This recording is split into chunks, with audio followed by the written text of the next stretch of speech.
else did I do?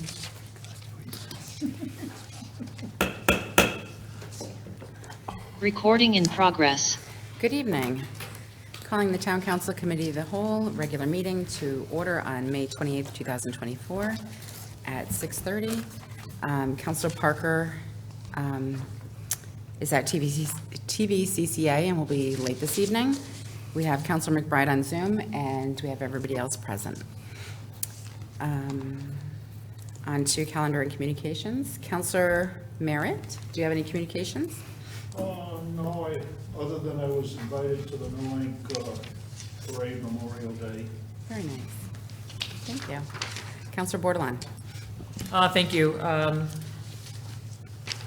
I too was attended and walked in the Knowing Parade for Memorial Day, which has always been a great event, as it was a little year before and many years before that. It's a nice small loop with heavy attendance, so it's nice. And it's great to see the Fitch High School Marching Band involved in that as well. I also attended the part of Mystic, Groton, Stonington parade as well, that ended at the VFW on the Stonington side with a presentation and other festivities, followed by a cookout after, so that was heavily attended.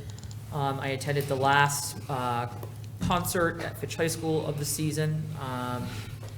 I also attended, the Board of Ed had a small retirement recognition last week, so thank you to all who have given their time to our community and are retiring. Some, it seems, are going to still stay on and come back and do other things, but it definitely is important to recognize those who have committed their time. I've received questions about properties like SP Butler, Pleasant Valley, Claudchester. I've received, let's see, other comments regarding the whole, through the mayor comment that we are now being asked to do. Folks that thought that that seemed a bit over the top, and I said direct comments to the chair. What else have I received? Concerns about, different lawsuits that are going on with the town of Groton. And I said, a lot of that stuff has not been presented to us, and we can't speak about it here, but I didn't know if the town manager, I guess the question, are we going to be having any form of executive session on any of these things? The FOI, there's been no updates on anything. Also, the pending litigation that was part of the whole data centers, has there been any updates on that either? Mayor, would you like me to respond? Sure. Okay, let me take this in order. The FOIA is not a lawsuit at this point, so, and we don't bring FOIAs to the council. It's general business. Data center, no update. There hasn't been any update. That's kind of a slow process, so I don't anticipate anything soon. CHRO, only if the council as a majority wanted to have an executive session on that, but. All right, thank you for that. Just in the past, I know people wanted, some counselors asked for FOI findings to come forward and be discussed when they were final. So we haven't heard any update. I think as a council we should. And I think that's all that I have. Fitch High School graduation's on June 14th. And that's all I have for today. Thank you. Thank you. Councilor Pacino. Thank you, Madam Mayor. I do not have any correspondence today. Thank you. Councilor Russ. Thank you, Madam Mayor. I just wanted to say thank you to the Knowing Memorial Day Parade Committee. It was a great parade and well attended. It was very fun to walk in and wonderful to remember our fallen members of our military. I also was able to attend the Groton Sub-Vets Memorial Day ceremony. Again, a very moving ceremony. Thank you to Groton Sub-Vets. They always do a wonderful job. And thank you for inviting us over to the clubhouse afterwards for a great picnic. Thank you. Councilor Jones. Thank you, Madam Mayor. I, along with other councilors, also did the Knowing Parade and the sub-vets, and I agree with Councilor Rusk. It was a very, especially the sub-vets, is very moving, especially when they do the ceremony of the losses by the boat I've done that before, and it's always very moving. Attended, along with Councilor Gajewski, an outstanding aging expo at Thrive 55. I guess it's almost a week and a half ago. Extremely well attended, with lots of information on all different kinds of services that are open to seniors and other residents of the town, so that was great. And I've also been leading groups of kindergartners with my GOSA connection. There's been a great connection between Groton Open Space Association and the Groton Public Schools with grades kindergarten through 5th, and they have been taking out different groups of kids and their teachers and parents and introducing them to nature and doing walks, and so it's been really kind of fun to lead groups of 25 kindergartners around the woods. So it's been good and very great to get the kids out into the nature. So, Great. Thank you. Counselor McBride? Thank you very much. I received numerous emails, as all the other counselors have, in regards to, mainly the emails I received regarding the budget, the potential bill rate, how that's going to impact residents, also the two RFP processes, as well as Manchester and how things are going to be handled there. Also attended the Knowing Memorial Day Parade, which is a fantastic event. Everyone's comments, it was very moving, and I appreciated what the work that they've done and put together. It was a well-managed event, and I enjoyed it very much. Also attended on Saturday the Groton Long Point annual budget process, approval, review, and so forth, so I attended that and enjoyed that. Most importantly, probably was last week I attended the CCM wrap-up session, which was about a 2-hour session where they reviewed all the various pieces of legislation that have been approved. I think what's most notable about that and pertaining to Groton as well as other municipalities is they did put forth the approval of the non-lapsing fund for Board of Eds, in that it will not be required to be approved by the town or the city in which the Board of Ed resides. So what that means is our Board of Ed will be able to move forward with that non-lapsing fund starting July 1st of this coming fiscal year 2025, and set aside funding for their discretionary purposes in the future.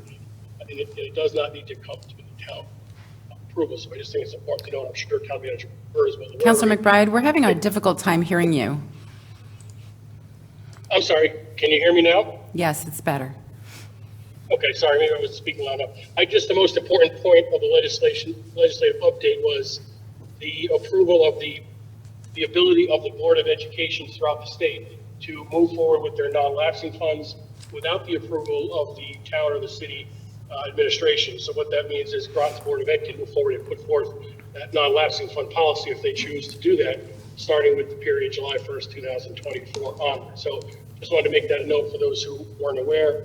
I'm sure Town Manager Byrd is well aware of it, but just that does change, the dynamics of how that potentially can impact Groton as well as, the fund balance reserve funds, because that's a change, obviously. So that's all I have for an update. Thank you very much. Thank you.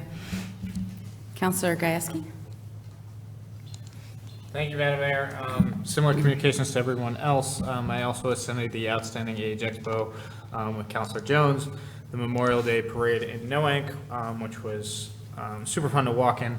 It was great to see so many community members and familiar faces I know throughout town. And then I also attended the Sub-Vets Memorial Day ceremony with Councilors Rusk, Parker, Jones, and myself, 4 of us. And that was it for me.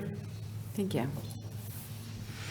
I attended some RTM budget meetings, had numerous communications and discussions with residents, mostly about taxes and some of the schools. I received feedback on the council's new rules that we're implementing, and had a lot of positive feedback on that. I read numerous state changes that are going to be affecting municipalities, and I had really missed out on Memorial Day parades. I had some issues going on with my dog at home, but I saw the pictures and I thought they were wonderful, and it looks like they had a good turnout. And I'm glad so many of the council were there to represent. And that's basically it for my communications. I just want to remind counselors that the communications do go through the chair. So on to the approval of minutes. Counselor Bordelon? Thank you, through the chair. I just wanted to add, because I forgot to add this in because I had to pull it up. I apologize. Many may know Jacob Cuthers, who is a Groton resident who did the mural in the city, who happens to be my cousin's son, so I guess the first cousin once removed. And he did a big post because we celebrate the loss of my cousin's son every Memorial Day, who was killed over in Afghanistan.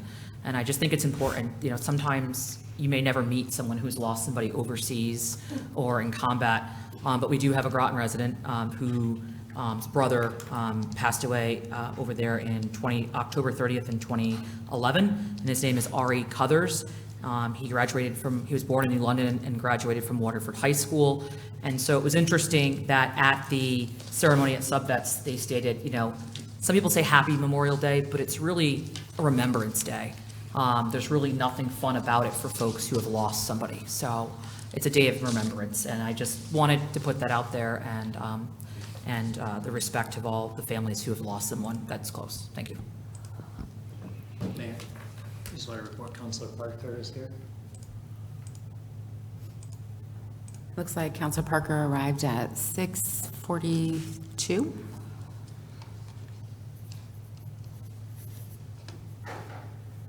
Counselor Parker, do you have any communications you would like to share?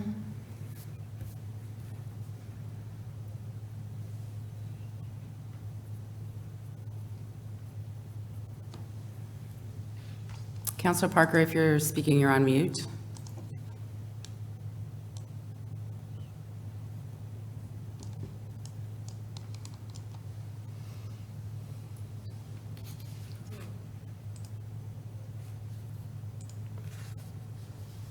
Counselor Parker, I see you're on there twice. Can you hear us? Hello? Do you have any communications you would like to share?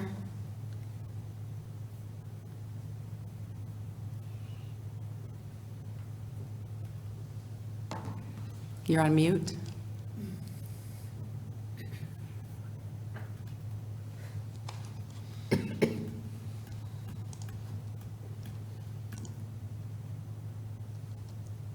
Mr. Burke, do you think you might want to text her and try and see if you can get her, if she's linked in properly? Can you hear me? I can hear you. Do you have any communications you would like to share?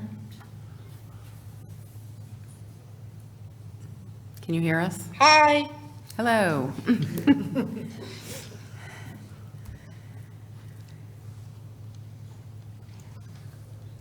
Do you have any communications, Counselor Parker?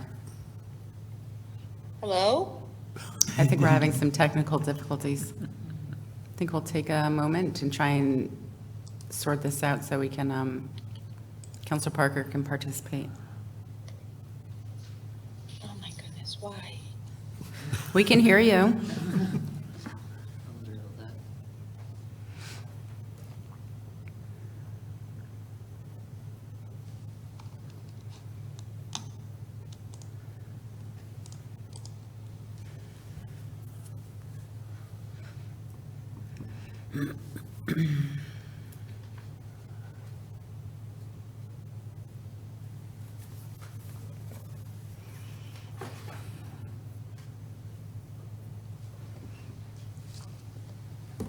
Counselor Parker, can you hear us?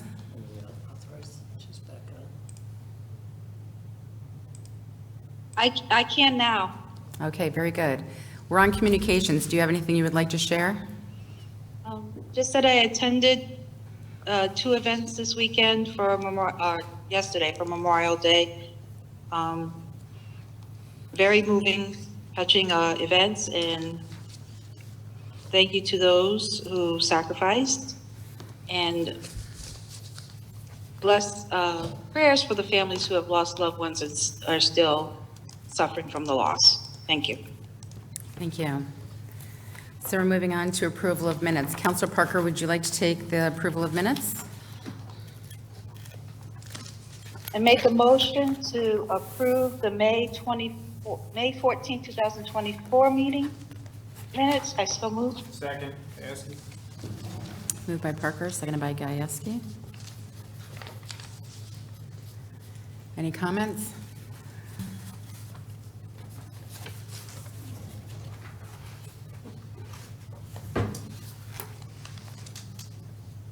Counselor Bordelon?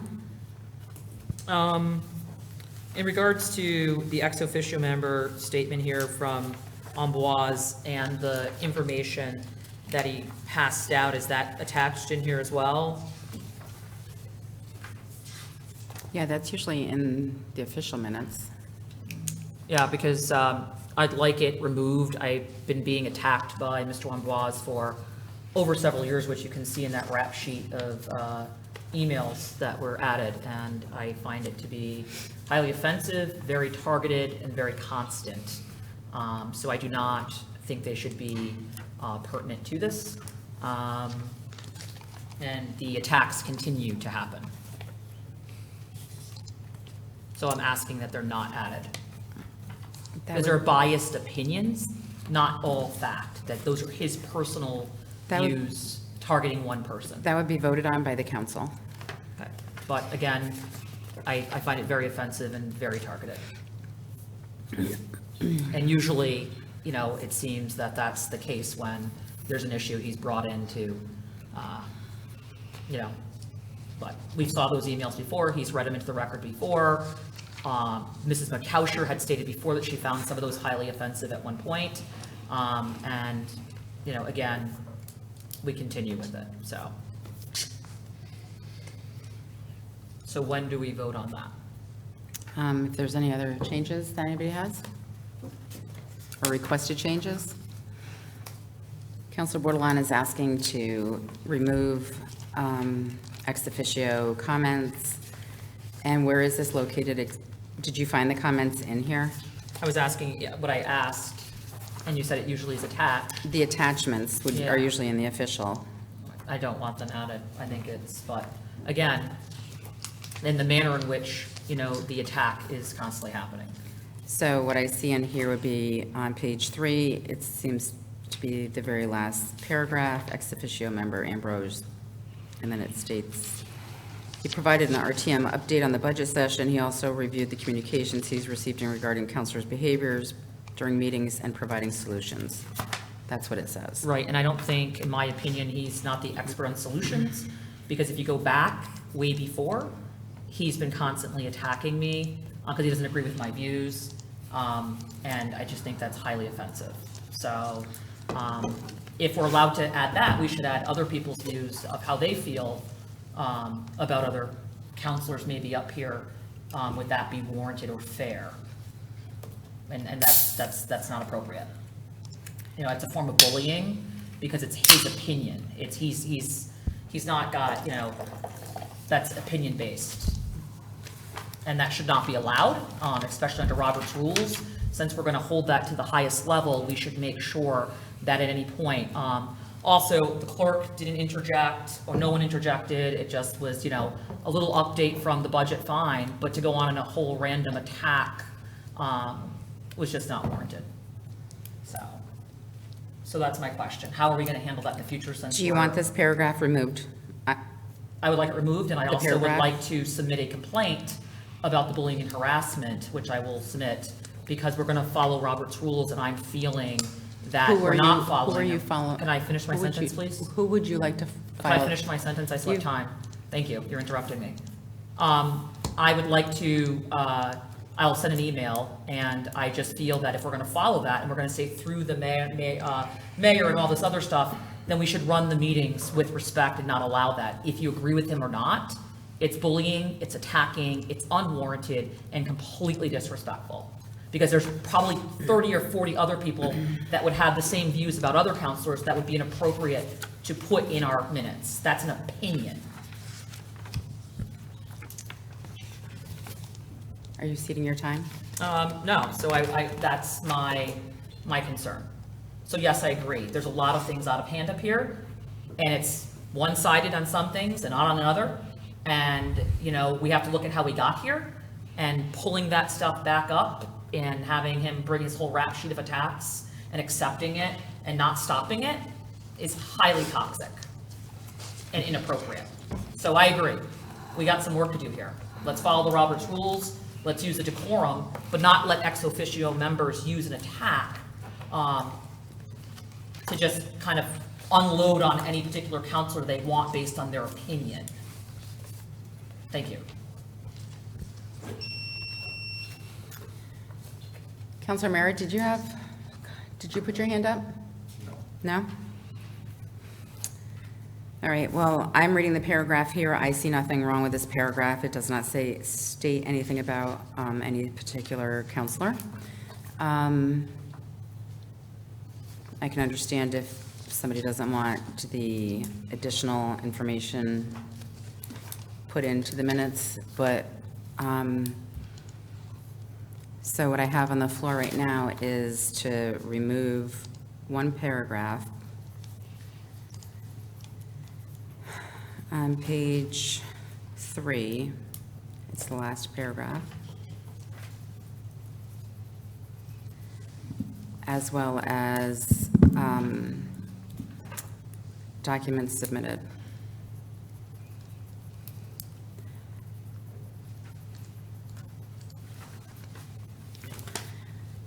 Madam Mayor? Counselor Parker? Yes. I have concerns about that. I can understand both sides, but he was in attendance at the meeting, is that correct? And provided an update and just stated his concerns about how the meeting's been going? Is that what I'm hearing? He did. He provided what he considered solutions. So he did come out to speak, and it was a generic statement in there. I don't think we should remove that because he was in attendance. Just my 2 cents. Thank you. Thank you. Counselor McBride? Thank you. I have a concern of removing this as well from the minutes because I think, as Councilor Parker said, indicated he came to me and he had made comments, whether or not. We're having a hard time hearing you, Counselor McBride. Can you Okay. speak into I'll the speak up. speaker? I'll speak up louder. Is that better? Can we turn up the volume? Can we turn up the volume here? Can you hear me now? No? You sound very far away. I'm right in front of my phone. Can you hear me now? How's that? I turned up. Good? Can you hear me now? We can hear you. It just sounds like you're very far away. Okay, try it again. Councilor McBride?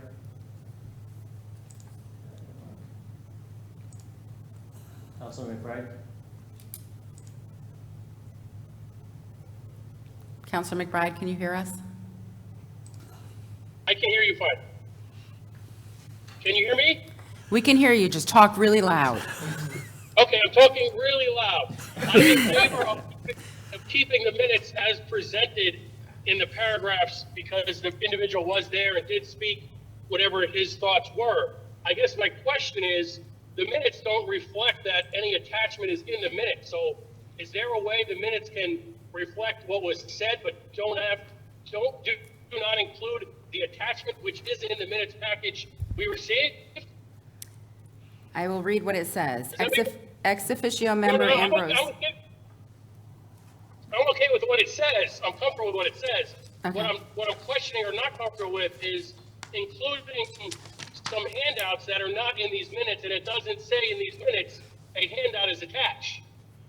So can the minutes be approved without including whatever attachment is we're talking about?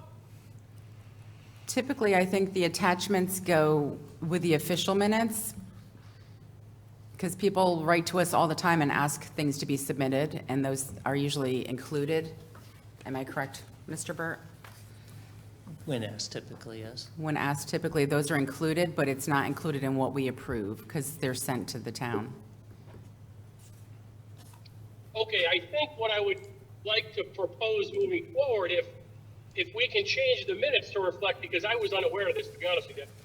I think the minutes should reflect something being attached, if in fact they're being attached to the final minutes, because I would never think these minutes, this particular example, had anything being added into the minutes, because it doesn't state that. So I'm a little confused on that process. So maybe it's not for tonight's discussion, but I think the minutes should reflect if something is being attached, because all along I've assumed the minutes were as is with nothing attached. I get the point about not including them due to paper in the actual minutes, but they should reflect something attached. And in this case, they don't. That's my concern. Hopefully you could hear me. Thank you. So, Mr. Burt, the letters we receive from residents and such, they're usually not in our packet, and from what I've heard over the years, they are usually included in the minutes. Is that correct? Well, they're put online. I don't know if if I click on the minutes, I'm looking at their website now, you can see the individual attachments, but I don't think it's part of our minutes. There's nothing attached to any of the ones I've seen. So it's sort of, More of a website, FYI, if you saw this if on. people have meeting, communications yeah. with the council, they can submit it in writing, and that's usually where they put it on the website, Right. so you can read it.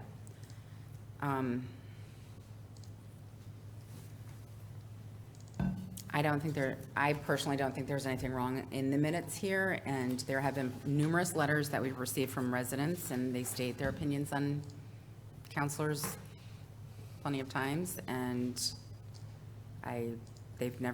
nobody has ever asked for those to be taken down. So I think, me personally, that if somebody submits something, then we could get into a slippery slope where we start saying which resident letters should be taken down as well, and I would not want to go down that road. So I would vote for myself. I'll vote on the minutes as presented to us. So, Counselor Bordelon. Thanks. Those letters have been submitted in the past as well. So it's nothing new that most of the counselors haven't read or that have already been put out there. He just added them in a nice cohesive attack package where there's not even a two-way conversation with him. It's just these blowouts that I get sent to me. But I do think, if he's coming as an ex officio member and speaking about the budget, his solution, we can't go to the RTM and tell him how to run his meeting, can't go tell the Board of Ed how to run their meeting. And so I looked up, and under Robert's rules, the chair has a right to stop bullying and say, fine, if you have that opinion, but this is not the time under a report of an RTM member to slander, in my opinion, another person in particular, because there was no other counselor named in that list of manifesto of everything that he felt that I've already seen that he's attacked me in my town email, which I have. Town Manager Bert's seen it. I just don't think it's fair to allow that to continue to happen. It was already stated. So I think if we're truly going to follow Robert's rules, like I said, we have a way to make that stop. And part of it in Robert's rules is when you see bullying happen, you call it out and say, hey, that's going to stop. And it's been constant for the last 4 years. And I've gotten more vocal than defending myself because it's been happening for quite some time. So what he sent has already been sent. And I feel as the chair or mayor of the council, it could have been stopped. And it wasn't. So that is what I'm asking. And I don't think it should be posted again online. But if you want to post it. I mean, it is, but you can say that he spoke, but he gave solutions, and where's the bearing that an RTM chair is giving the council solutions on how we should run our meetings? That's not really appropriate on an ex officio report. It should pertain to the business at hand, and yet there was no objection to it, and it was allowed to continue on. Yes, a financial report, yes, something about this, but anything about how we run our meetings, we would have been point of order if we did any of that at their meetings. They don't want to hear it. So I just ask for the decorum and the Roberts rules to be upheld here, especially when ex officio members are reporting, because as the chair, as the mayor, you have a right to stop it. Thank you. Madam Mayor, Counselor Parker. I have a question, Your if question. I can ask. Yes. If Council Bordelon could provide what section she's reading from Robert's rules, I would greatly appreciate that. I don't have it in front of me this minute, but I can submit, but basically decorum And there shouldn't be blatant attacks on other officials by an ex officio member. That's bullying. Because I do, as, That's bullying. Counselor May I Parker, you finish? have the floor. thank you. Because if, according to Robert's rules, we have to point out what section everything's coming from. I know it's decorum, but you need to cite where it's from. And that's just my opinion. So before we do anything, we don't touch it, just leave it as is. And we've had several letters come in and telling us, and people coming in and telling us that they didn't like the way we've conducted the meeting minutes, and we didn't say anything then. Because they have the floor and they're public citizens.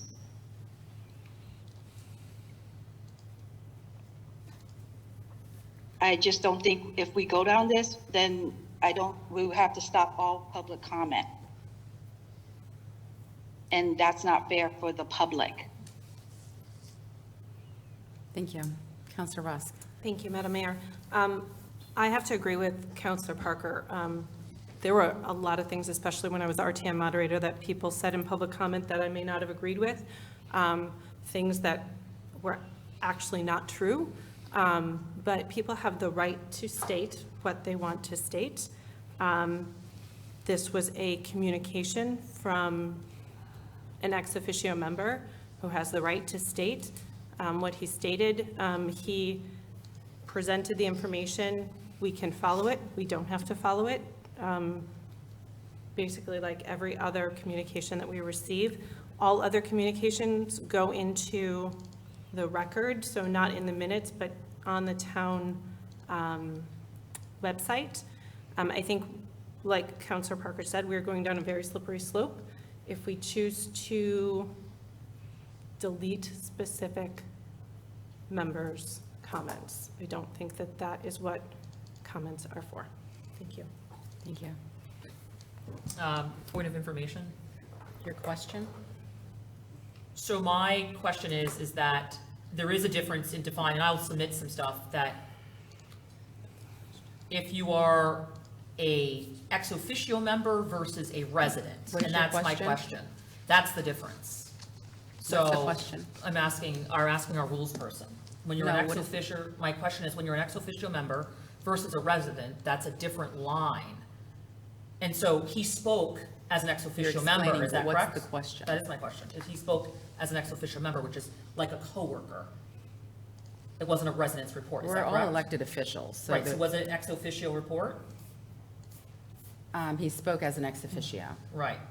So that's different than public comment, is what I'm trying to ask. just like Yeah. when counselors have gone to the RTM and spoke as ex officios. Or as a resident, they can speak as a resident, so. All right, No. but I just want to clarify, he spoke under his own Elected report. officials cannot speak as residents at the, Only recently, but before you could, and you would just define that you're speaking as a resident. All right, thank you for clarifying. all right, I guess we're going to take a vote. Madam Mayor. Counselor Gieske. Thank you. I just want to state that in all of our minutes, we have a YouTube link to the video, and if somebody were to click on the YouTube link, they would see ex officio member Amboise comments. The past is the past, there's nothing you can do with it. Since he's an ex officio member, you can any counselor can point of order him if they don't like what he is saying. So, but that did not happen, there was no point of order, so that if it was point of ordered and it was ruled out of order, it wouldn't have been in the minutes. And so to take that out of what actually happened, I don't think would be appropriate. Also, I think we've all, I can't speak for everyone, but I know myself, I've been subject to attacks from members of the public. Everyone has a First Amendment, and I respect everyone's First Amendment right. And I just want to note, we've been arguing about minutes for 30 minutes roughly now. And we have a lot to do this evening, so I just want to, let's kind of work on the people, do the people's work as we're up here, and not be doing political fighting, in my opinion. Thank you. Thank you. Counselor Pacino. Thank you, Madam Mayor. Has there been a motion on this, or do we need to have a motion on this? Well, we have the minutes on the floor, and then Motion to amend. Counselor Bordelon has asked for the paragraph to be removed and the documentation not be included. Doesn't need a motion. Well, she put it out Yes. there, we don't usually have to actually, when we do minutes, we don't usually do amended motion and go through the whole, we usually just put out there. Point of So information, let's take a vote, point of information. your point of information, So, your question?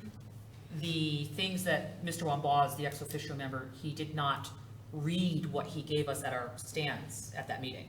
And that's what I'm asking to be striked. So that's my question. It was never read. That's not a question. That is my question. It was never read. Is that correct? You- Because those comments weren't read. So I'm just trying to question because Mr. Gajewski, Counselor Gajewski said it. Your point of Counselor order. Gajewski stated. Using my name, I'm sorry, can you repeat that? using my name and implying my intent of something? I never implied intent. And I'm sorry, what exactly was said? I can't even, I'm Okay. sorry. If that, I was You just have, stating. if you have My question was, a what was said by clarifying another counsel? question, Counselor, is that you can click you a can ask a YouTube. very, please allow me to speak. Sure, go ahead. If you have a question with a point of information, please ask the question, and it's a very counselor simple. stated that you can click a YouTube link and hear what was said, and what I'm asking is, what I have in my notes, his remarks that he left on our stands were never read. Is that correct? Correct. Right, so you can't. All right, get so those. we will take a vote on what is being requested, is that the last paragraph on page 3 be removed, as well as the documents that were submitted by moderator Ambrose. Matt, point of information. Yes? Your question? My question is, do we need a second as we are amending the minutes? We have changed the minutes numerous times throughout the years, and we've never had to do like seconds and all that. I don't think it's ever gotten this deep either, so. But are we If following, we, are we? if you would like us to Second. take a second, I shall take a second. Is there a second on that? You know what? I'll second it so we can just vote on it. All right.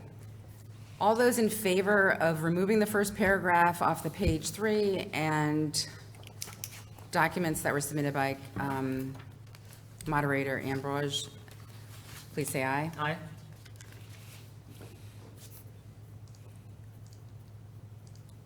All those opposed? Aye. All right. Council, and then any abstentions?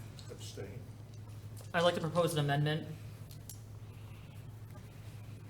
Your amendment? that the documents not be posted online, because I personally find them offensive, as I stated, and I find that they're attack in nature, and I don't think it's appropriate. So keep the paragraph, fine, it doesn't say a counselor's name, but I do not think that those attacks, when I'm saying to you, I find them to be personal attacks that have been happening. There's a trend. He constantly is sending these emails attacking me. McBride will information. second for discussion. Point of information. Your point of information? This was already voted on, correct? Yeah, but now she's asking for just the documents not posted. Okay. I will let that go. Moved by Bordelon, seconded by McBride. I move the vote. Hmm? I move the vote. So call the question. All right, we are voting to call the question. All those in favor? Aye. Abstain. Opposed? Aye? Aye.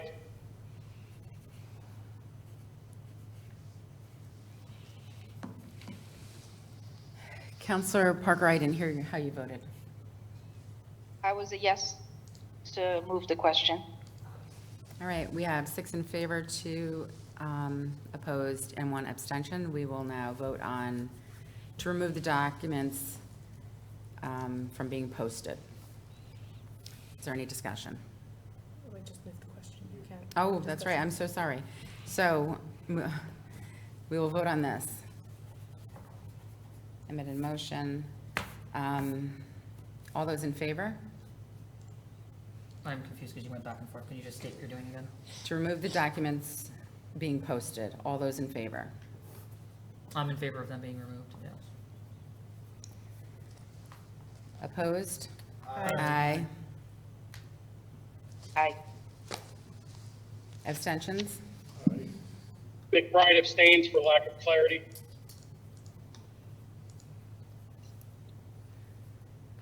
All right.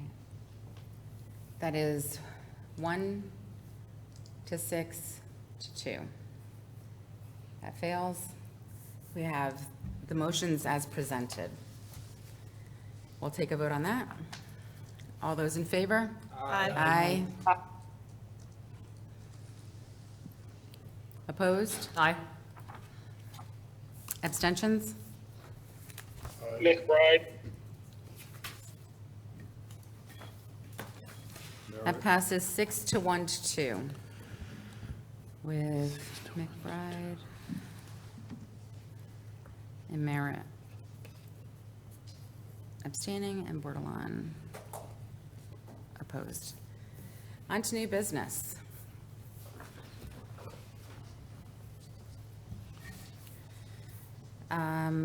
Item 5A is 2024-516, establishment of tax rates for general fund FYE 2025. And we have D here. Thank you.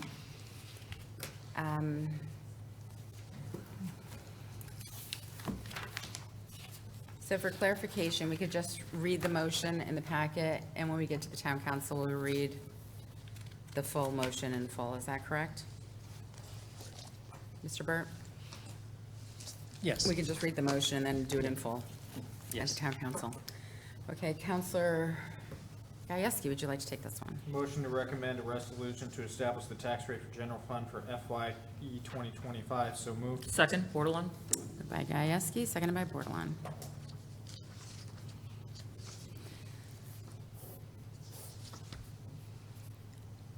Do you have any comments or questions on this?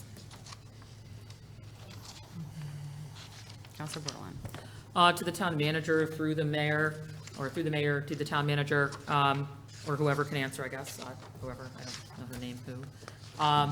My concern is, I know it was brought up, and I did ask the town manager, at what point at the end can we look at reestablishing some of the funds to go back to the Board of Ed? And so that was my question first, to the town manager. That cannot be done at this stage is in terms of part of this process. You know, it would be a completely separate process to amend a budget, totally separate from this, so. It wouldn't be included in the tax collection. This is completely separate. This is the last stage. The only thing that can be decided is fund balance use, and then that results into what the mill rate is.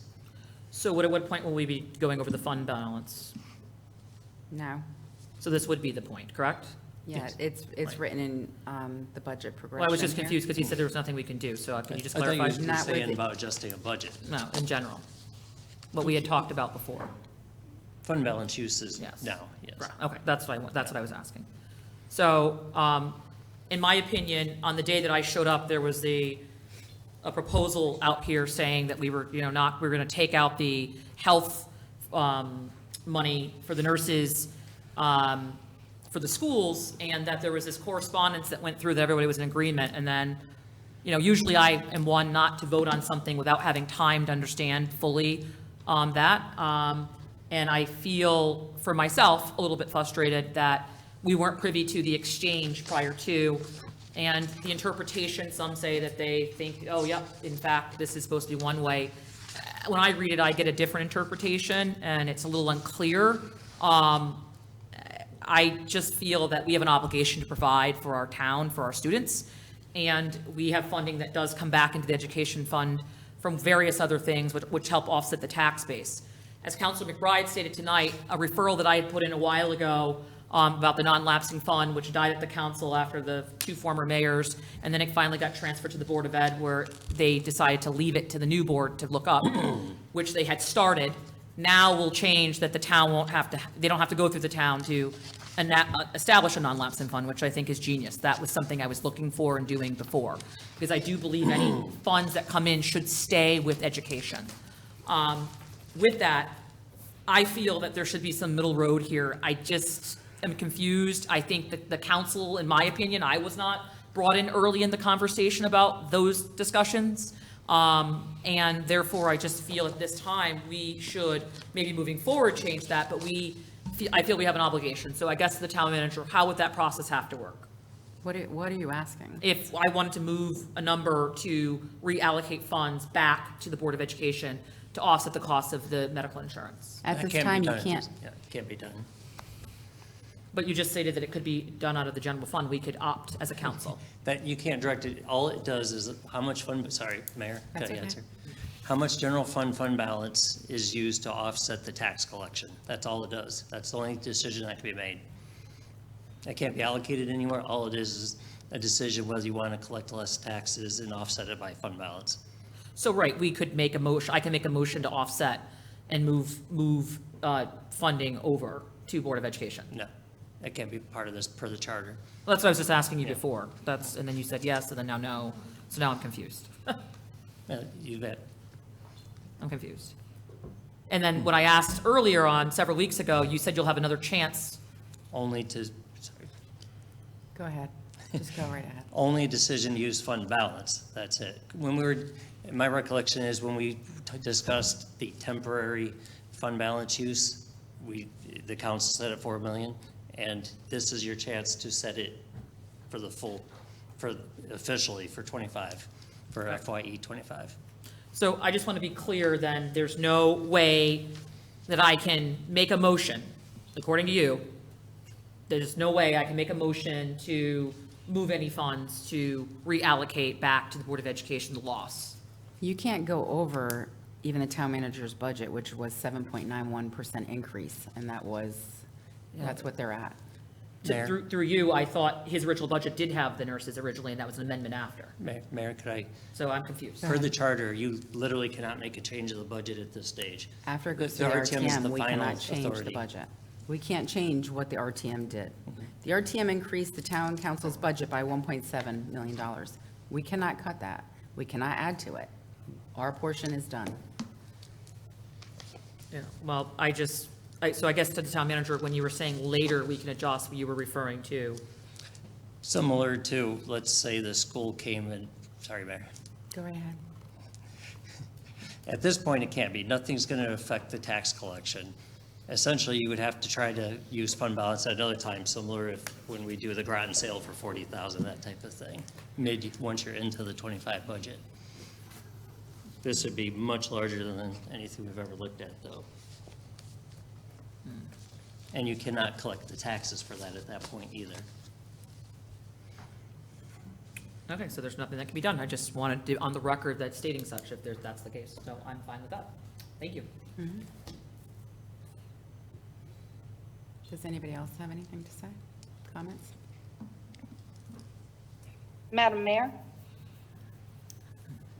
Counselor McBride? No, I think that was me. All right, I'm sorry, let's go with Counselor Parker then. I thought I just seen hand. I'm sorry, Counselor Parker? Oh, I'm sorry. He had his hand raised, then go ahead. I'll wait. I can wait. Counselor McBride? Okay, thank you. I guess my question is now the time, if this council so desires, to discuss the fund balance, what our ratio is, how large it is, and whether or not we wanted to change it from the 4 million? Is that now, or is that in the council meeting coming up? Yes, okay, so I have just some general questions, through you to the mayor, to John Burr, or the finance director. What is our fund balance ratio currently, which equates to what is that amount? And is the town manager or the finance director, do they have any thoughts, through you, Mayor, on whether or not some of that could be used based upon discussions with bond rating agencies and others as to where our fund balance is currently, and whether or not we can use some more of it than the 4 million to offset the mill rate? And where is the mill rate now in terms of an average increase to residents? And if we could consider potentially discussing using some fund balance to reduce the now increase to the taxpayer. hopefully that was clear. Thank you. Mr. Burt, would you like to jump on that one? Yeah, I'm just trying to find one of my documents. Give me one moment, please.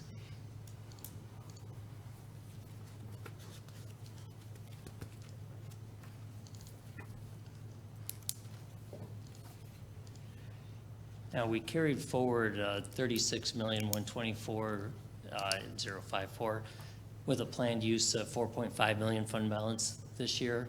I will say we've had a very good year revenue-wise this year. Some electric boat dollars came in, some stuff went online this year. It's accounted for in the next budget, but we do have a good year. My biggest concern is the director, Morrison, and I met with the Board of Ed and temporary finance person, talking through there. He's going to be getting us information on, we've heard that maybe it's 9 to 10 million we're getting extra through ECS dollars from the state, which could go away in a few years. I think we need some of that information for a larger fund balance discussion to know some of that and exactly what amount we're talking about. Do I think we could go at 4.5 million? Yes, I wouldn't go beyond that. 4 million would be my recommendation until we have a serious discussion, but I'd be comfortable with 4.5.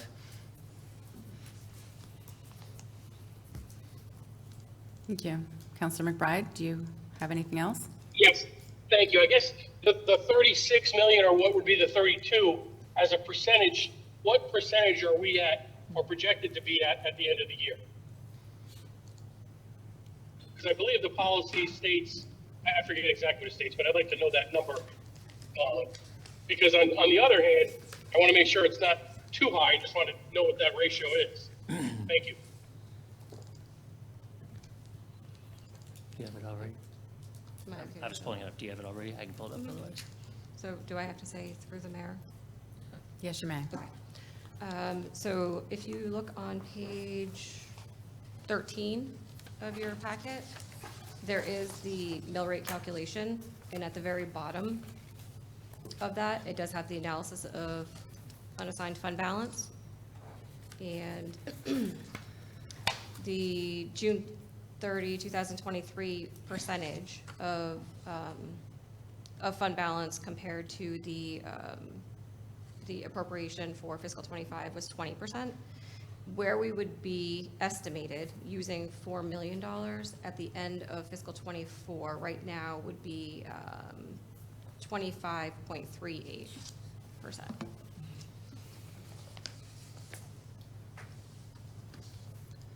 Thank you. And I guess my immediate concern, I appreciate your comments, Town Manager Burt, through you, Mayor, to Town Manager Burt. That strikes me as being a little excessive at 25%. I understand rating agencies want a higher number. Based upon my experience, they want a higher number with smaller municipalities that have a 50, 75 million budget. But a 25% number on a 150 million budget is pretty substantial in my view, because calamities or situations that could occur that need fund balance, such as a bridge being destroyed or whatever, there's a set amount of money that's needed. So the percentage on a set amount of money is different.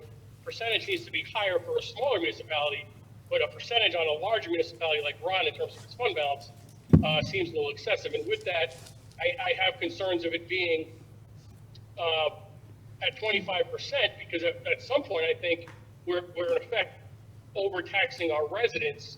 And I understand the importance of a rainy day fund, but I still think that's somewhat excessive. So I would like to make a motion to use $1 million of fund balance, since we're projected to be at 25%, to offset this year's budget and to reduce the mill rate to where the council originally had it, or closer to where the council originally had it before the RTM restored 1.7 billion. I'll second that for discussion. Are you amending to $5 million from the current $4 million in fund balance to $5 million? Is that what you're stating? Yes, that's correct. Thank you. All right, amended by McBride, seconded by Bordelon.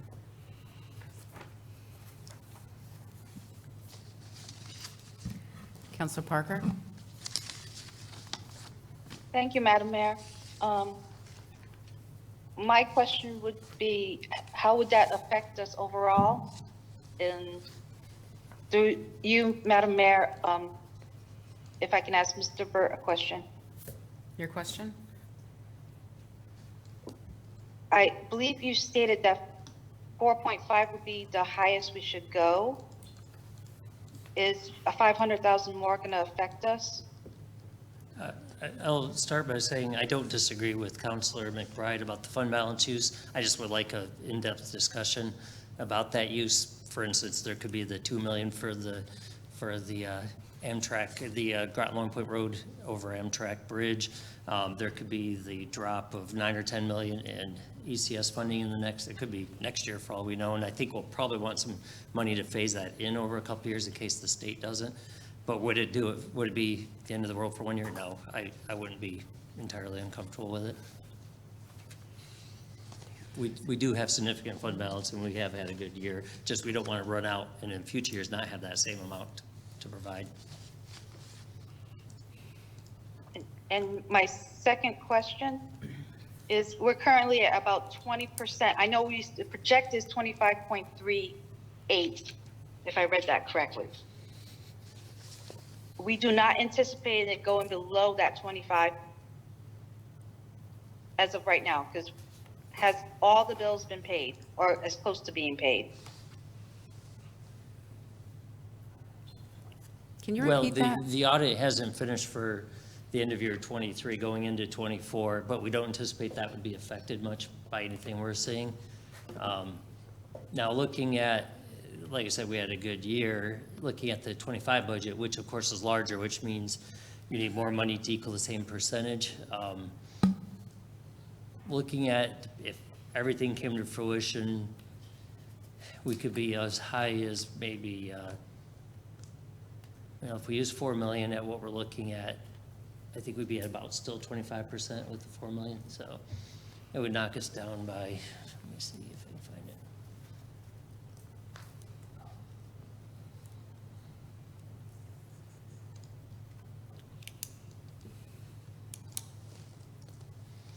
I have my spreadsheet pulled up if you wanted Go to. ahead. So if we were to utilize $5 million of fund balance, it would knock the percentage down to 24.73.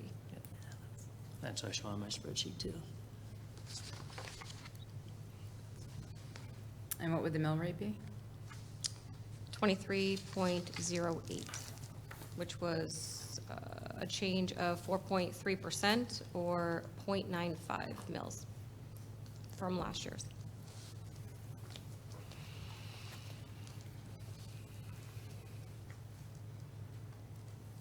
Counselor Parker, do you have anything else? So using the 5 million would drop it down to 23.08, and is that close enough to the town council's original number when we did the budget? Yeah, we had a 0.95 increase, and it'll come right there in the mills. It would be about the same increase. Okay. That's all, thank you. Thank you. Counselor Gajewski? Okay, thank you.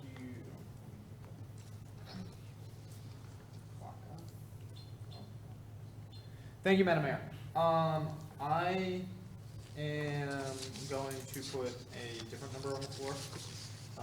I am going to propose that we use an extra $585,996 in fund balance. Can you say that? $585,996, and I would appreciate if the finance director or the town manager would check my number. On That- top of the 4 million? On top of the 4 million, that would leave a fund balance of 38,808,977, which is 25% of fund balance. And based on the current town council policy, my understanding that it's like 15% is the minimum, then 20%. I know that we've had informal discussions that we were possibly going to look at changing it from 20% to 25%.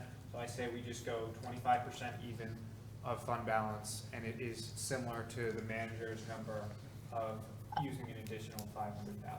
Do we have a second? I'll second Parker for Moved by discussion. Gajewski, seconded by Parker.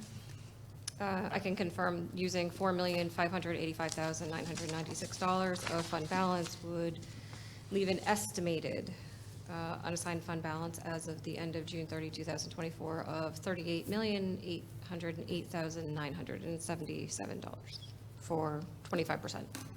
Madam Mayor, Yes. thank you. Just back through you, back to Director Morrison, that would be, that 25% of fund balance, correct? That's exactly, in a sense? Correct, now.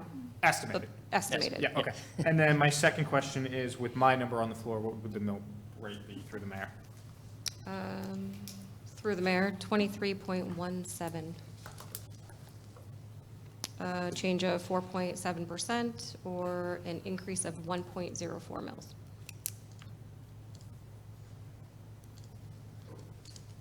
Okay. Thank you. Oh, action. I can do it. Okay. No, I think that this is a reasonable number. I can be in favor of this. I think it puts us in a good financial position that we have an extra 5% of fund balance as a 5% buffer. And it lowers the tax burden a little bit for our taxpayers in times when, as one of my colleagues has stated so eloquently, we have residents struggling to pay the bill. So I'll be in favor of the number that I put on. Thank you. All right, I also want to, it was in our budget book, our policy on the fund balance, and it says that we would have, currently we would hold 15% in the fund balance, and that anything over 20% we would look at for budgetary basis. And we would do that annually, but I just want to make it very clear to this council that it also states that we would do this annually after we completed and accepted our annual audit. So I want us all to understand that by us not having our audit and not accepting it, we're going against our own policy of utilizing our fund balance, which I think we have to do in this particular situation. But I also think we should be very mindset on what may come in through this audit because it is so late. And if there are any overages, because there was an overage recognized during this audit process, and they had to use some grant funding for. So I'm just simply saying there could potentially also be some overages in this one. We have had discussions about, because Mr. Bird's brought it to our attention, that the credit agencies want us now to move to 20%.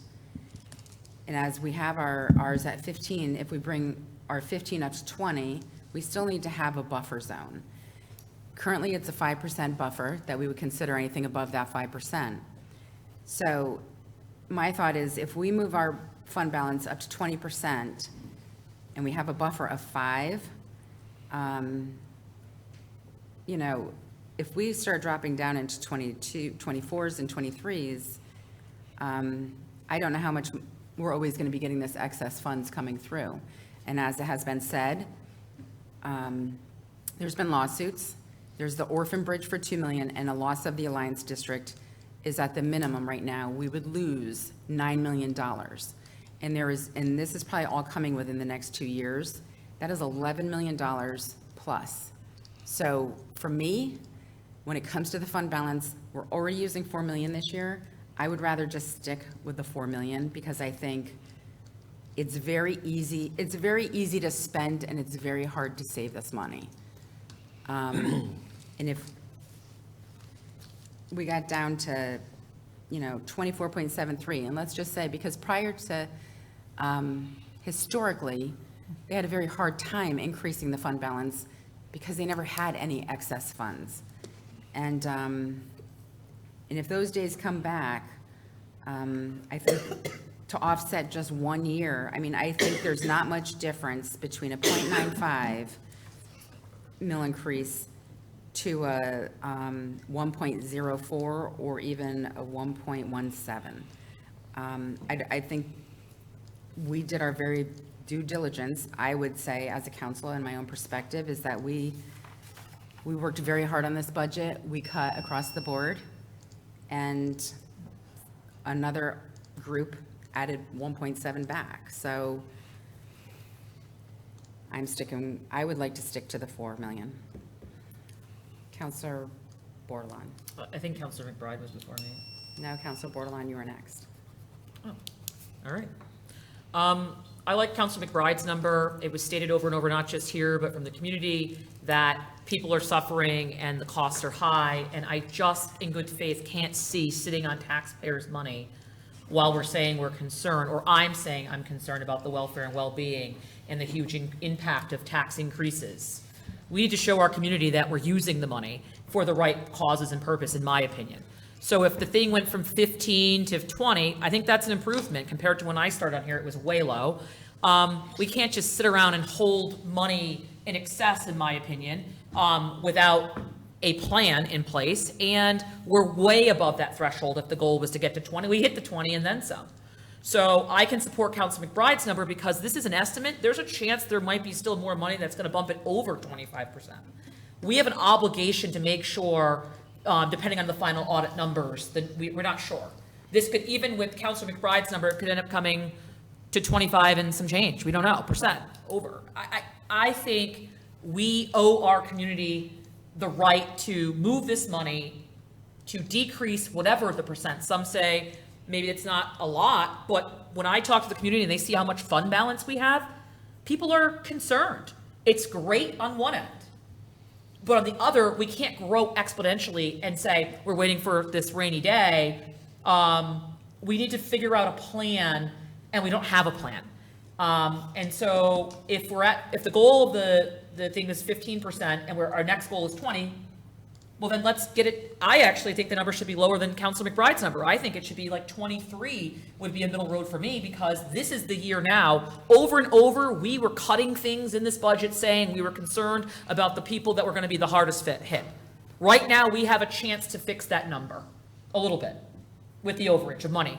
And how do we tell our community, oh, we're having a good year on the town side, but you guys aren't? So, community, people are saying their funds are lower than they ever were before. Income after COVID increases, but yet the town is having a good year and we're going to hold that money? That's not fair. So I definitely will support Council McBride's number, but I actually think we should go a little bit lower. I think that number should be somewhere at the lower 24s, and I think that's still a huge compromise, and we should be proud of the number and the savings that we have. But I think there's a balance, and it shouldn't be in the backs of the taxpayers, and it shouldn't be, we're having a great revenue over here on the town side, but maybe other people aren't. And that's not fair. Also, our assessments went up over the last couple years on property, so people are already taking a hit. So this is our chance now to kind of give something back and do the right thing with the funds, and still leave a nice, steady fund moving towards a 25% at a later date. So, thank you. Thank you. Counselor Jones. Thank you, Madam Mayor. I'm going to support the original number on the floor that was presented in the original motion. I agree with the town manager that we need to have a discussion on where our levels need to be. I think that's a discussion that is vital. I don't think this is exactly the right point to do it, because we're sort of rushing it and trying to put it out. But we have a lot of sort of estimated expenses, whether it's state funding for our schools coming, bridges coming. We really don't know what the future holds, and we need to have those reserves. Also, the credit ratings, from what we've been told, are moving up to 20%. Those credit ratings help us with our school bonds, all the other bonds that we have, and give us the ability to get competitive and low interest rates on those bonds. So that's an important thing for the town in terms of smartly managing our money. I think we worked really, really hard to bring this down as much as we did, and I think the original number on the floor is the correct one, and I understand the 20, I also understand the 25, is that you need that buffer. The 20 is really money that's, you can't really talk about it all that much because you can't really spend it because it's there as the reserve. So we really are only talking about money that can be spent as the 5%, and that's not a lot of money. Through the mayor, finance director, what is the dollar amount of that 5%? Or at the moment, 5.38? If we were utilizing which of? No, just what sorry, the through there. through the total amount of what the 5% represents in dollars above the 20. Above the 20%? Yeah, how much, how But many? utilizing which amount of fund balance, so for The what? 25. The 25. The 25 budget. The 25 budget. 155, 235, 906. Oh, so what is 5% of that? Oh, Yeah, what's that, just that number?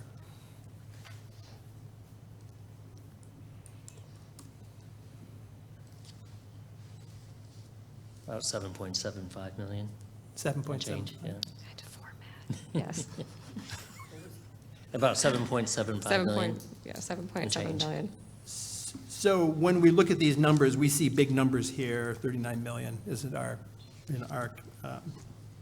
fund balance. But in reality, it's, the money that we can actually work with is the 7.75, which in a town the size of Groton with a $155 million budget and all the expenses isn't a lot of money. So if we're cutting into that, we're cutting into a very thin amount of money. And I know we kind of look at the big number, but in reality, 20% of that has been blocked off and kept for our bonds and our interests and all that kind of stuff. So I'll be supporting the number that's on the floor, the original number, the 4 million, I think is the prudent number.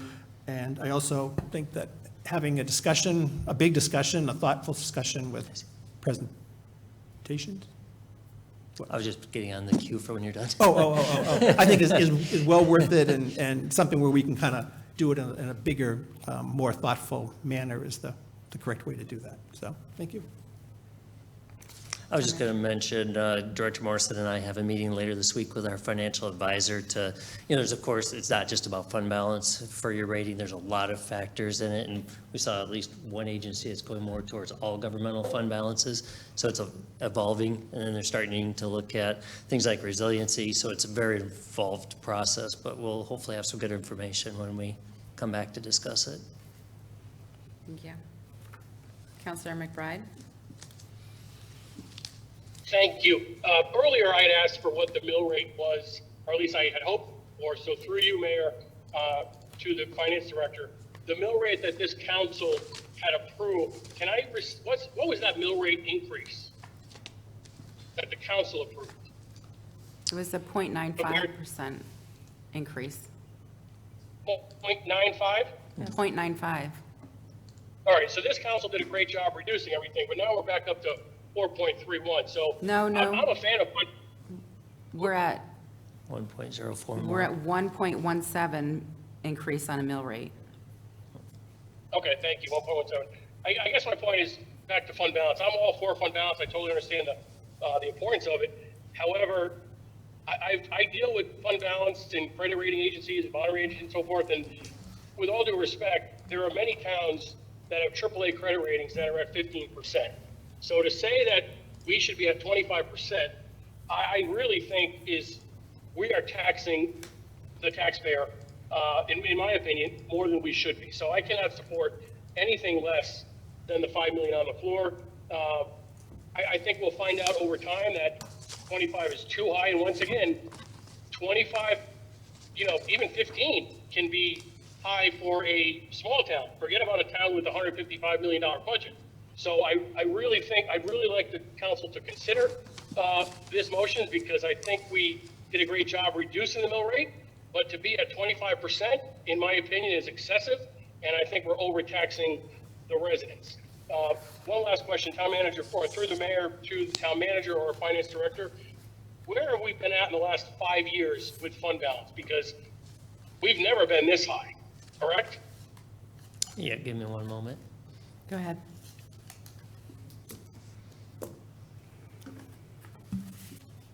I only have the raw numbers with me. I don't have the actual percentages. Well, just from your memory, would it be, we had a policy to go This from is 15 to definitely, 20. yeah, so we're definitely the highest, especially like I said, with EB dollars coming in this year, we're at the highest we've seen. There definitely were a few factors that were not expected, with a couple of the items being the interest income. I think I've mentioned that before. It's hard to estimate how much interest income we would earn, so that amount we're estimating is going to be higher. Plus, as Town Manager Burt had mentioned, there was some EB buildings that came on to the grand list that we were not expecting that they were going to be placed in service at this time. So, so there was a couple of factors that, as part of this estimate, we're calculating in that the revenues are going to be higher than what we had originally budgeted. Thank you. And even next year's revenues will be higher as well, because I'm sure your interest rate back 6 months ago you plugged into the 25 budget was much less than it is now because interest rates are going down. So that's additional revenue we're going to pick up in next year. So I just really urge this council, 25% is too much. 36 million to have in your rainy day fund is too high, and our residents are being overtaxed. So I urge you to support the 5 million number and lower the taxes on the residents. Thank you. Counselor Rusk? Thank you, Madam Mayor. My apologies, I missed the number at $5 million, using $5 million in fund balance. What percentage do we have left?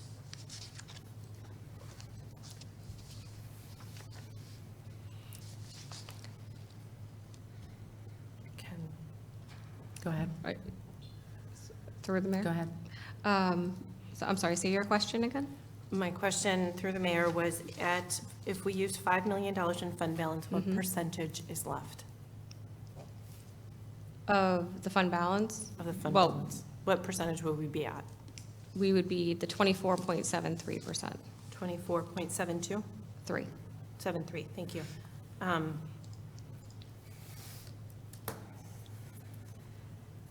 I think our budget process gets very confusing, and I just kind of want to do a real quick synopsis because there was a statement made earlier that wasn't quite, in my opinion, on. So the town manager's budget comes in, the Board of Ed budget comes in, the council does its due diligence, cuts or adds, whatever they want to do, and we set our proposed budget at a 0.95% increase. That budget then, with the use of $4 million in unassigned fund balance, that then goes to the RTM. The RTM can only raise to the town manager's budget. The higher of the two. The higher of the two. I'm sorry, you're correct, thank you. Or can lower it. Our RTM this year chose to raise the budget from the town council budget, $1,703,306, which is a 1.17% increase. So what we are looking at right now is how much of the fund balance are we using? Other than that, we don't get to touch this budget. And I think that's important for people to understand. We can't choose to say we are going to lower this back to the 0.95. The only way we can do this is through fund balance. I understand the concerns of keeping our fund balance high, but I've said through this entire process, our residents are having a really hard time paying bills already. I don't see, if we can raise this, the use of our fund balance more, then I am all in favor of that to reduce the tax burden on our residents. I am not comfortable with raising our tax rate any more than we have to. I would love to keep it the same, but that's not feasible. We have employees that need to get raises. That's just life. Everybody gets raises, so things go up in price. And I think that this council did a really great job trying to cut as much as possible.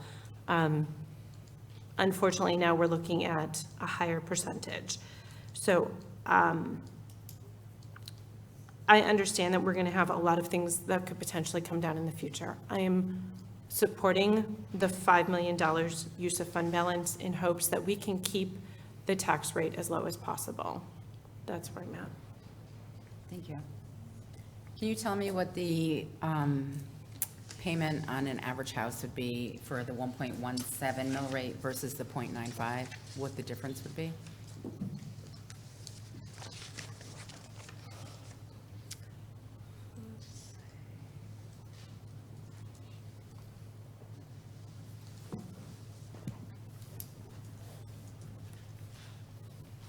So I'll have to find my spreadsheet so I can put that in there for the lower rate. But if you go to page 14, it does have taxes due on a home assessed at 100,000, 200,000, 300,000 on what an annual increase would be.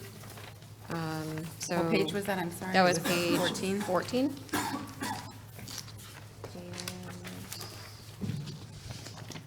I just need to locate that spreadsheet so I can update what it would be with the .95. And the average is closer to that to 250, kind of in between those 200,000 and 300. So about just right under $300 a year increase. It'll be a 300 instead of, The average house is around 250. Right. So it's about $300 more per year. 300 per year. Yep. And at the .95, I believe it was $285 a year. Is that correct?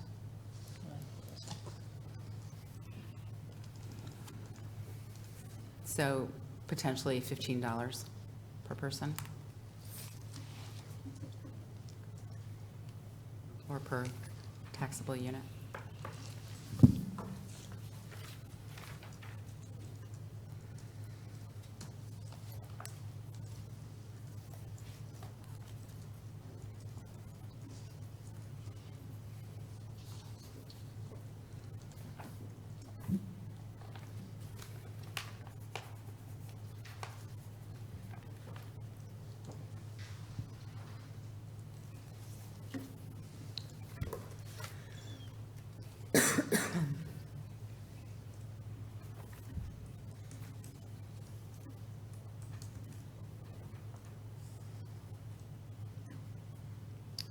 Just bear with me 1 second.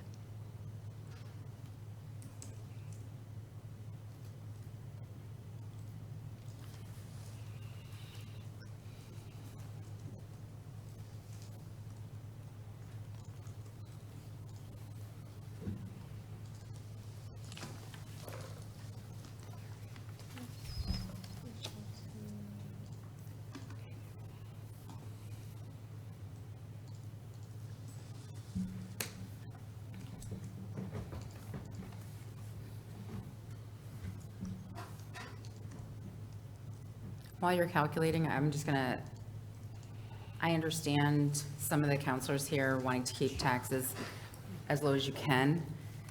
I just don't think we should, if you're using the fund balance to offset, I think $4 million is a lot of money to be using in 1 year. And to go to 5, I think is, I don't ever remember ever using 5 million out of the fund balance in 1 year. But to do it to just offset 1 year, the budget's still going to be this next year, and they're going to have to take on this, the additional next year as well. But what worries me the most is like loss of Alliance District, 9 million, and the Orphan Bridge at 2 million, which is a total of 11 million we're going to have to offset, and it could potentially be just 1 year, our budget, meaning $11 million, we're going to have to probably clean out as much as, a lot out of the fund balance and cut our back even more drastically than we did this year, in 1 year. And that's what worries me, because as everybody keeps saying, the price of everything goes up every year. So as our budgets still go up a little bit every year, can you imagine having to cut $11 million out of 1 year's budget? Because this year, I'll tell you, we only cut 4.6 million. Can you imagine cutting 11, or probably even more than that, because there will be increases? That's the part that worries me the most. And then we will have to, after we use all the fund balance that we can, we will have to put whatever we did onto the taxpayers, and it could be substantial. And that's the part that I'm like, I'm personally thinking forward thinking instead of just for this one budget. That's what worries me. Hitting them with $11 million in 1 year could be just, I just can't imagine. I just honestly can't. So I'm trying to be more Point of information. conservative. Did you come up with a number? Honestly, I did. It's only about, for a house assessed at $300,000, it would be about a $66 increase annually.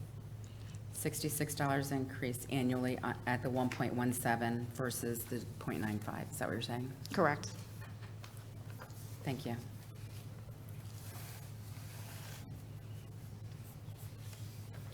Your point of information? Through you, through the town manager, what is the amount of money that was unexpected that we received before we started making this budget? When the town manager was still deliberating, the council, the RTM, how much more extra revenue, what was that number that we weren't expecting? In revenue, if it all panned out, approximately 10.8 for revenue, potentially another 1.1 for expenditure savings.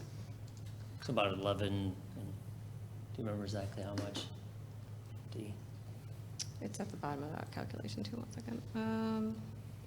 It's about $11.7 million. Okay. So But just I'm sorry. go my ahead. quick question then, so we did our due diligence as it was stated, and then the town manager did his due diligence, RTM did their due diligence, but we got $11.7 million extra that we weren't, when we weren't using those numbers, is what I'm trying to understand from the town manager, when we were making our decisions of the extra. Correct. We were making our decisions based on a fund balance that did not incorporate $11.7 million. Is that correct? Correct. Okay. And bear in mind, though, it's not all extra revenue. There is some of Right. it's hopefully expenditure savings. Right, that's all I'm just trying to say. So we have that was my question. Thank you. So when we But made our also- decision, we didn't have those revenues. But So to now we have a clarify, chance. when the budget has been increased by 4.6 million, plus the 1.7,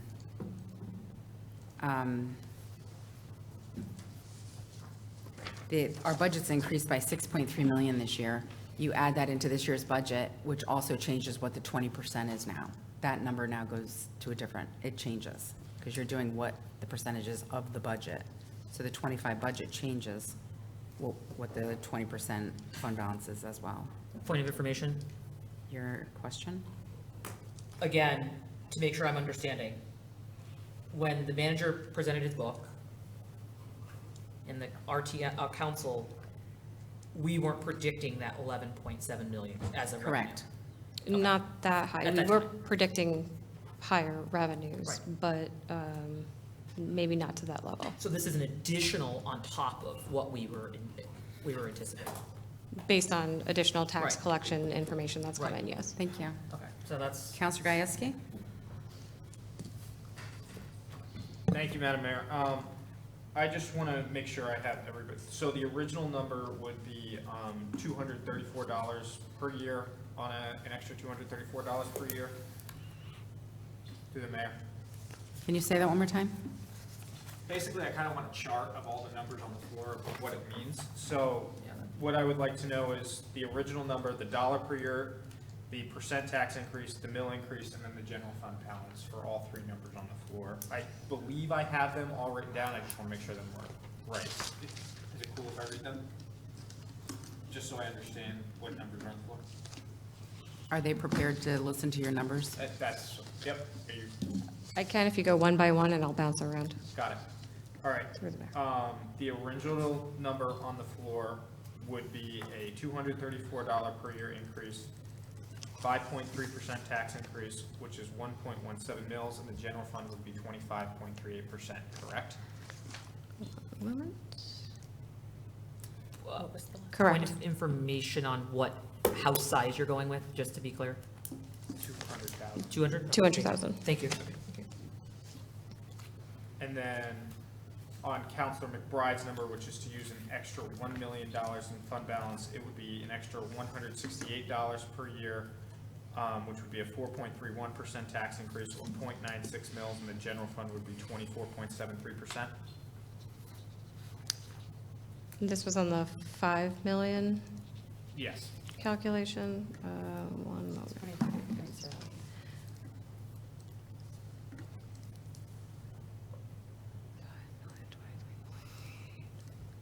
So for the same information as you had presented for the 4 million, for the 5 million I had for a $200,000 assessed value on a home, the 23.08 as the mill rate, the annual tax would be $190 for a 4.3% increase.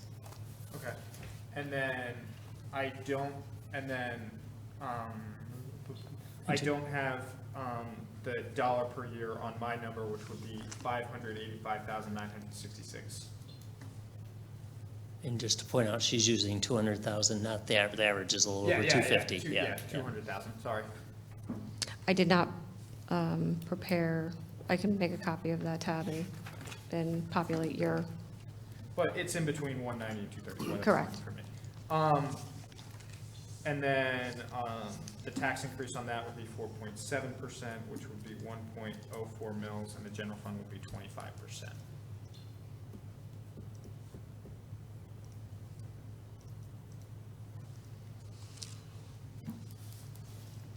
uh, 23.17, 4.7 increase, and a flat 25%. Yes.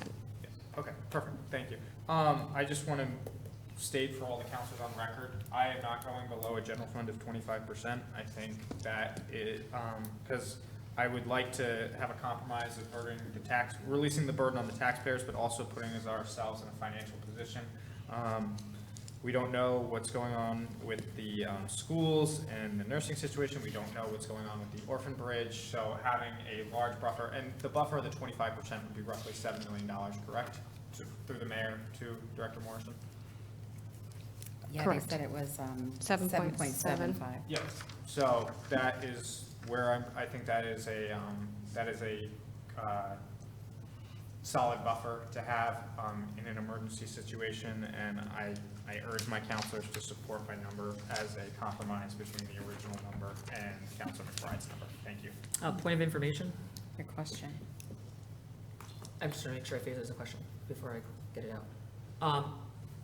If we decide later to allocate any of the general funds to offset or pay whatever, if we don't allocate it now, we cannot change the mill rate. Say that again? So we have to allocate the funds now in order to affect the mill rate, because we set it today. Yes.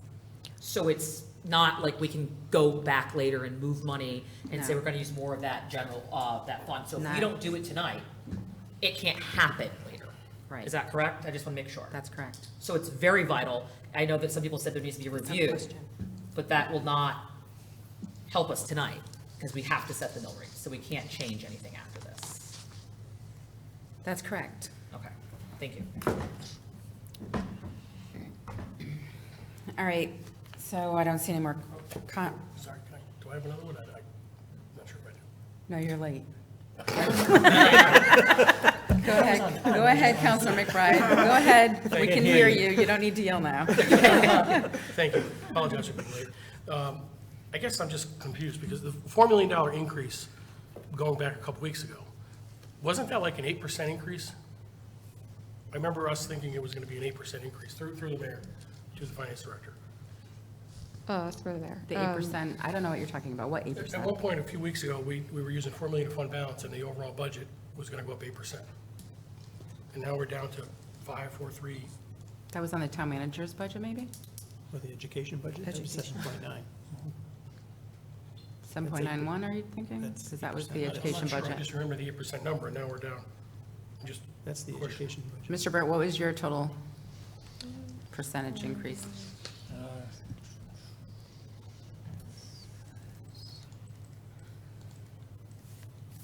Oh, you mean last year's? This year's. I have that pulled up if you'd like me to respond. Go On the town manager's level, it was 8.8% increase using a $4 million fund balance. But then on the, So if the RTM increased it by 1.7, But we cut it by 4.6. okay, so, Because, yeah, I can't change board of ed numbers and other things. They just go in all the way for the full request. We're at a 4.3% increase right now from total from last year, I think. okay, that helps me understand, thank you. Just a question through the mayor to the finance director. What's the interest revenue you have in next year's budget? Do you happen to have that?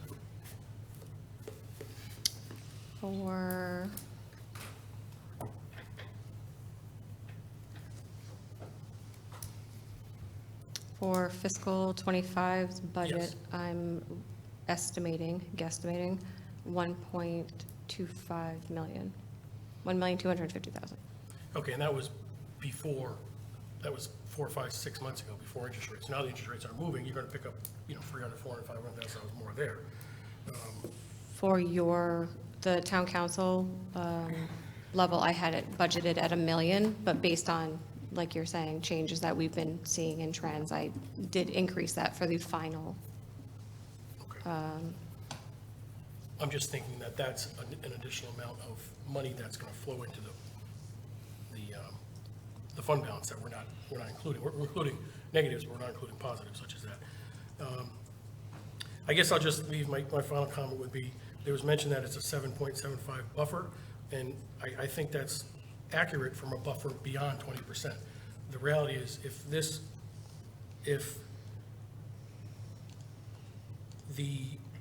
I'd like the residents to know what the actual dollar amount is of the true buffer for those scenarios. In other words, it's not 7.5 buffer. 7.5 buffer is beyond the 23 million buffer. So what's the real rainy day fund that we have? We're talking about 25%, 24%, but the real dollar value that we have is substantially over $32 million. And what percentage is that? The 28? No, I'm going with, we're talking in percentages, 25, 24, 24% Right. ratio. My point is that I want the residents to know that 25% is an actual real number, because 25% of a $60 million budget is substantial. 25% of a $155 million budget is, in my opinion, excessive. And, I just want to know what that number is so residents can understand that. What's the buffer we have, 30-something million? 25% of the RTM level budget is $38,808,000. So we have an almost Basically. $40 million buffer if we move forward with, No, not a buffer. yeah, it's a full buffer, rainy day fund buffer. Well, currently 15% is like, you can't touch that. That's not really a buffer. Well, the purpose for why it's there is in case a catastrophe happens, you can touch it. So I think it sounds like we're talking about a couple different buffers. We have a buffer that we don't want to touch, but now we're adding in additional buffers beyond that. And to me, we have a $38 million buffer that we're not touching, our rainy day fund. I think that's high, and I think it results in overtaxing our residents. So I'll be supporting the $5 million. As a matter of fact, if it was up to me, I'd probably go higher, but I know I wouldn't get the support of this council, so I'm urging you to support the $5 million, because our residents need help, and I don't think our residents I think they would value a $50 or $100 decrease in their property tax bills more than a $38 million rainy day fund. Thank you. Thank you. I would just like to also note that, as I was stating, the Orphan Bridge with the 2, the loss of the Alliance District was 9, that brings you to 11, and I just recalled this. If we don't offset our future budget with $4 million of fund balance, that brings us to 15 million. So if we draw down our fund balance, and in the future, we don't receive these excess funds to be able to use to offset a future budget, we're at basically, the way I see it, that's a $15 million that we will have to tackle in potentially 1 year, and I think that's pretty devastating from how I've seen these budgets go. Even the 4 million, I thought we were gonna start like walking back these, these offsets. But, and the school budget this year, it's there, it's not gonna change. So that's the minimum fund, that's the minimum MBR. So that's sticking there that next year. So if there's not enough in fund balance next year to use, and then they say you got to do the Orphan Bridge, and by the way, the Alliance District is going away, what are we going to do? How will you handle this in the future? You have to think of this. You may think, and I understand what you're saying, offset the taxpayer this year, but I'm thinking like, if we're changing the fund balance because you don't want credit ratings to go up, and I see it as different. I see it as the first 15% as sacred money you never touch, because if you touch it, your interest rates are going to go up and you're going to be paying more.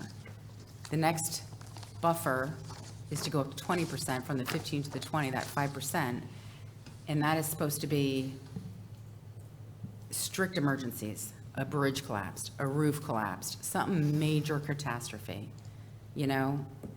So, and if that has to, and if we have to move that up to 20 with the new policies, I don't know.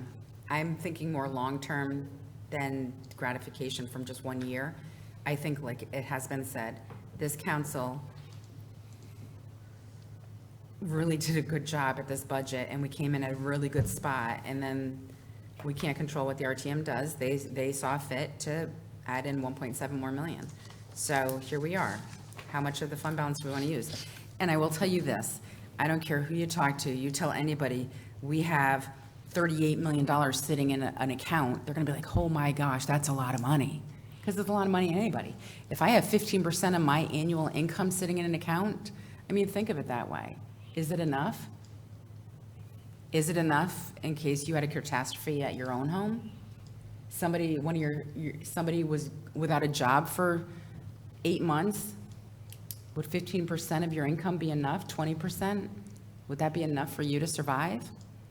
So I understand, and I truly appreciate what you're saying, Counselor McBride. All right. Counselor Parker. Motion to move the question, please. I don't think you have to, because I was about ready to call the question. I was ready to take the vote, unless you want to do another vote on that first. All right. Thank you. Thank you. So first on the table is the amended motion by Counselor Gajewski, seconded by Parker. It is the motion on the floor, the motion we have with a dollar amount coming from the fund balance of $4,585,096. Is that correct number? Counselor Gajewski? $585,966. Oh, 966, sorry.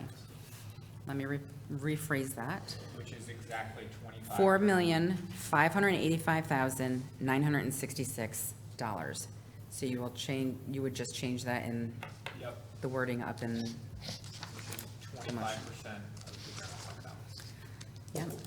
Will leave to So we will take a vote.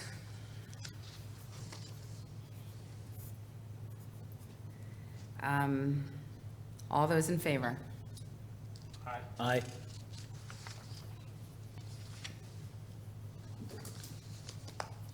Opposed? Aye. Aye. Abstentions? Counselor Parker, I didn't hear how you voted. I voted yes. So I have opposed is Merritt, Bordelon, Rusk, Jones, McBride, I'd like to do another amended motion. Franco. That is 3 to 6 to 0. That fails.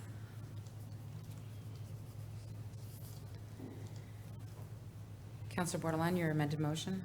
I'd like to do like 5.5 million, and if I could have those numbers. Do we have a second? Second. Oh, 5.5 million? Yeah. Oh, sorry, no, I retract my second. McBride will second.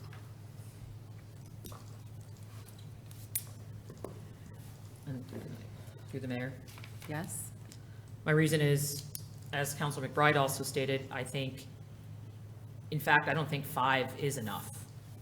Looking at these numbers, we agree that the budget was, everyone did no one's discrediting anyone's due diligence of what they've done to get to the numbers. We have to respect everyone's decisions.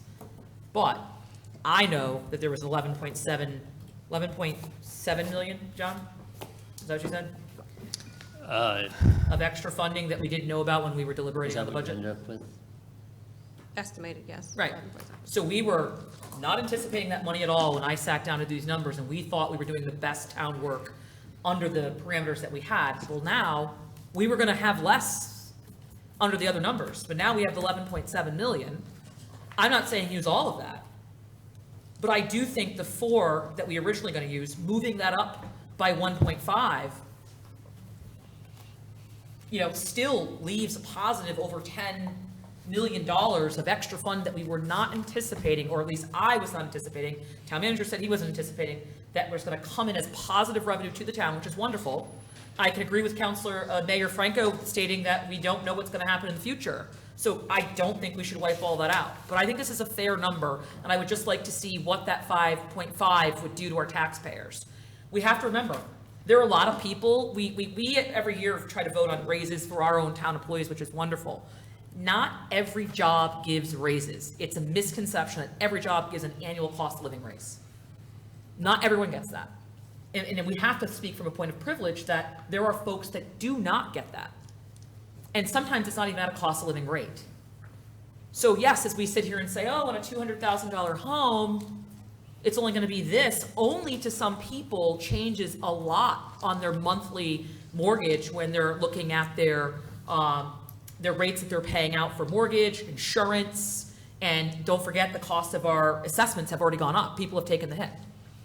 So every dollar does matter. And people that are moving in, that we're trying to invest in, like young people, these numbers do matter. So I can agree. So I'm just curious of what percent would that leave? What would that do on a 200,000?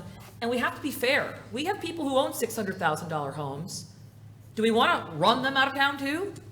They're paying a large tax base to our town, and that number is going to go up substantially on a house. Rates on houses, the house that I bought, never would have thought it would be what it's worth now. So those numbers have gone way up. People bought houses in a lower rate, anticipating their rate of increase would be lower. And now houses that were $250 are going for $475, some of them, after COVID. That's great if you're selling, but not if you're staying. So we got to be careful when we look at these numbers and only rate it on a 200,000. There's very little house that you can find for 200,000 in the town of Groton at this time as we speak. Is that, town manager? I mean, what's our average rate here? Our average, say that again, please. Cost of a home to buy a house here right now with our. All I can tell you is the average assessment is a little over 250,000. And remember, that's at 0.7 of what the value is. Right. Well, I know on a quick scan, unless you're finding a fixer-upper house, it is hard to find a house move-in ready at 250 right now. Unless it's a one-bedroom, which those are hard to find, because a lot of people that are downsizing and moving into them. So I guess that. What is the number you have on the 200,000 for the, at the 5.5? So if we were to use 5.5 million of fund balance, that would lower the mill rate to 22.98, which is an increase from the fiscal 24 mill rate of 3.8%, or a 0.85 increase. And on a assessed $200,000 home, that would be an annual tax increase of $170. Point of information, what was the percent left in fund balance? I might have missed it. Oh, I'm sorry. 24.41%. Point of information? So if I could. Your point of information, Councilor Ross? There is a difference between assessed tax rate and the rate, or the cost of your home should you sell it, correct? I just want to make sure that that is clear to residents. The assessed rate is 70%. 70%, thank you. Thank you. Councilor Parker, you have your hand up. Yes, I did, Madam Mayor. My question through you to Mr. Burt or Director Morrison, my question is, have we received the extra money, the 11.7 you guys are discussing, or is this an estimated amount that's coming in? Is that coming in the end of June, or is that coming in July? So that's an estimated, I can speak for the interest income. That's me calculating annualized what we've received to date, and projecting out through the end of the fiscal year what we might receive. On tax collections, those are based on data that I've received from the tax collector on what she feels that we would be receiving. So technically, we have not received it yet. Not all of the revenues, no. We are through the end of May, So we're pretty close to the end of the fiscal year, but not all of the revenues that I'm estimating have been received. Okay, so your estimate, Madam Mayor, is that okay, me asking a couple more? So your estimate is just an estimate right now. It's not a firm number. So we're basing everything on an estimate. And since the first number failed, I can support the 4 million or the 5 million to help the residents. It still leaves us something in that fund balance. So to go any higher than the 5 million may be a problem. Because you, as you stated, it's only an estimate right now. Because you're right, it's not till the end of May, but we're still 30 days shy, 32 days shy. So unless we have firm numbers, I'd rather not base anything off of the estimated number. Thank you. Point of information, Counselor Jones? through the mayor, is that 11.7 million line 3 and part D? What page? Page 13? Is that where is that number? On page 13 in your, sort of the estimate of everything, Yes. line 3, is that what that number is? That's where that comes from? Okay.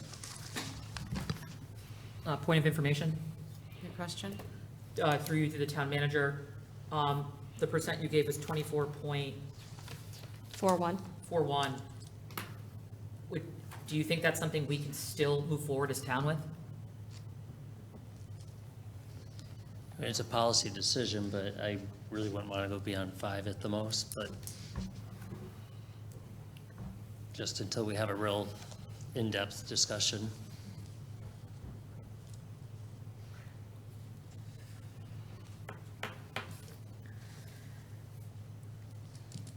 All right, so we're at 5.5 million. Let's just take a vote on this, and we'll see where everybody stands.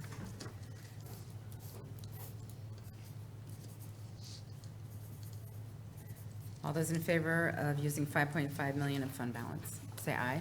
Aye. Aye. Opposed? Aye. Aye. Abstentions? That fails 2 to 7 to 0. We move back. We have the amended motion to do $5 million of fund balance. That was moved by McBride and seconded by Bordelon.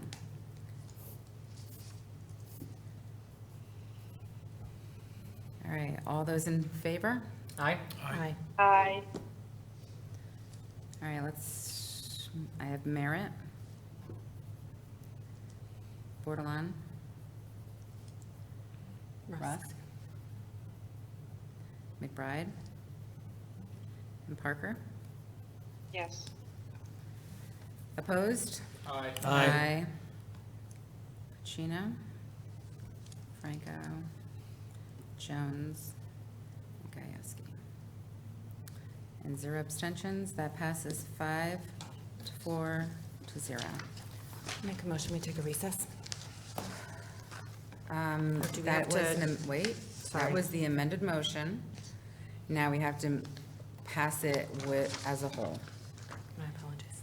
So all in favor of the recommendation, resolution to establish a tax rate for the general fund for FYE 2025 with the $5 million amended motion, all those in favor say aye.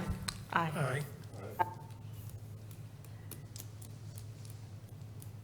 So I have Merritt. Bordelon? You're in Yeah, all favor? the same people, yes, yeah. Pacino? Aye. Rusk? Yes. Jones? Aye. McBride? Aye. Gajewski? No. Parker? Aye. I am a no. That passes 7 to 2 to 0. we're now going to take a recess. We'll take a 10-minute recess. It's 8:25. Thank you.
Bert, are you going to record?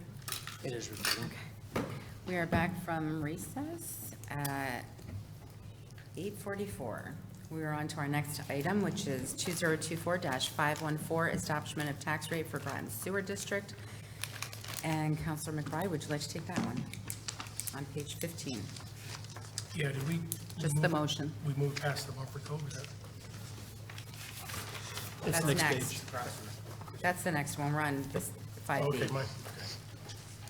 Just bear with me. Sure. Oh, I see they were reversed on the second. I'd like to move a resolution establishing the tax rate for the Groton Sewer District due July 1st, 2024. Whereas the representative town meeting has approved a Groton Sewer District budget for fiscal year ending June 30, 2025. Counselor McBride, we're on the big packet on page 15. That's what I I'm was sorry. looking for. Thank you. That's our town council one. Oh, I got it. I'm good. I'd like to move forward with a motion to recommend a resolution to establish the tax rate for Groton Sewer District Fund for fiscal 2025. Second. Moved by McBride, seconded by Russ. Counselor Borderline? Oh, I'm not raising my hand. What? I didn't raise my hand. Oh, you're putting your. I'm pen up. just moving my pen. Thank you. All right, I don't see any other comments, so we'll take a vote on this. All those in favor? Aye. Aye. Opposed? Abstentions? Counselor Parker? I said aye. Thank you. Passes 9-0.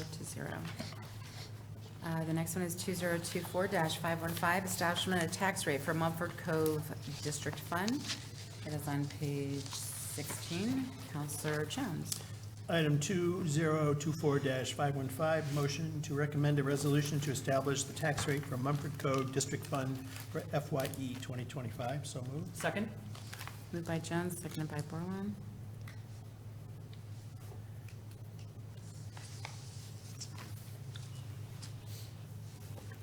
I don't see any questions or comments, so we'll take a vote on that. All those in favor? Aye. Aye. Aye. Aye. Opposed? Abstentions? That passes 9-0. Now we're going to take a recess, and we will go into the town council special meeting. It is 8:46. All right.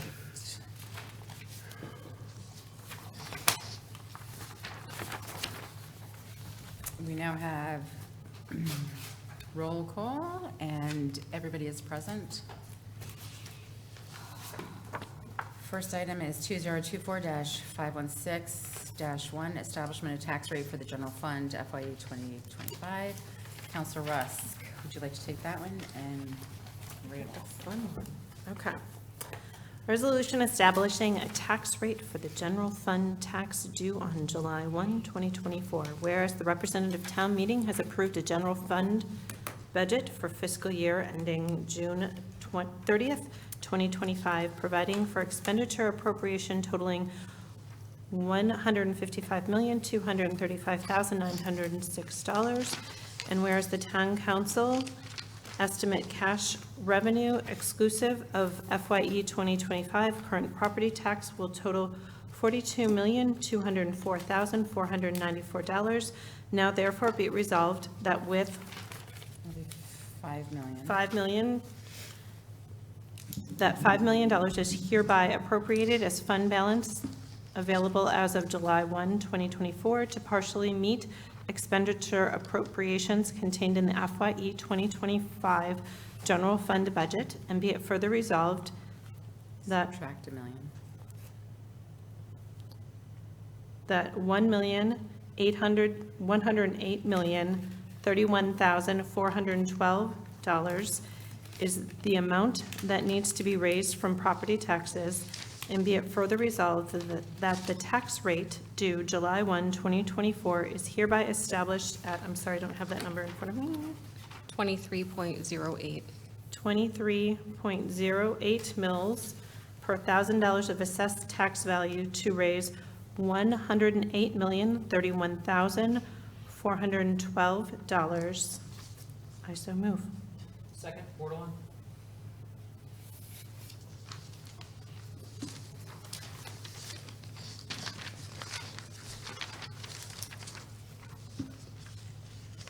Is the full calculation correct?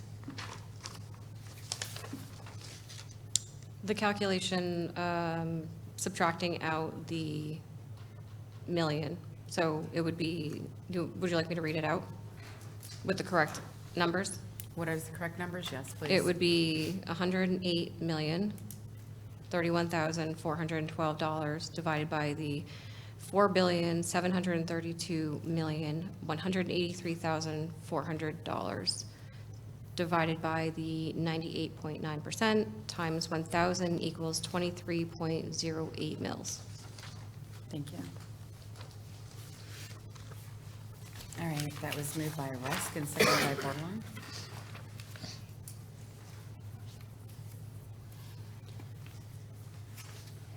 Counselor Bordelon. Thanks. I still think that the percent that we're agreeing to tonight is still putting a burden on the taxpayers, but it seems that we cannot get the support for a higher number.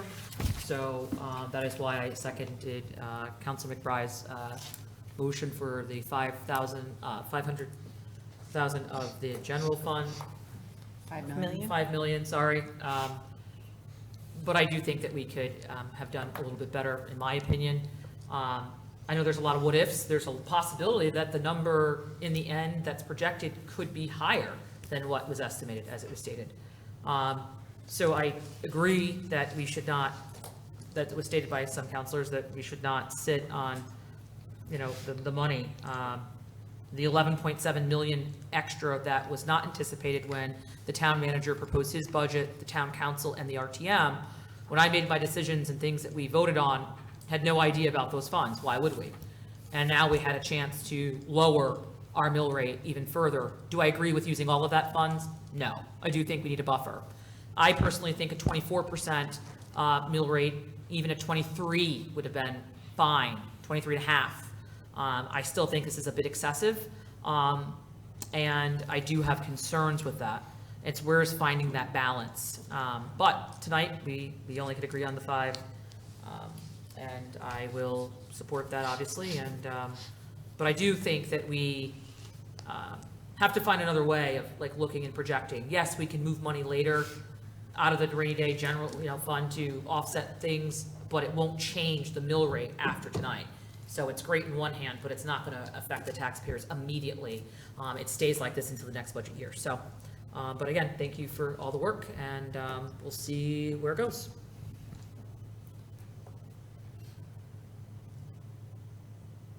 Any other comments?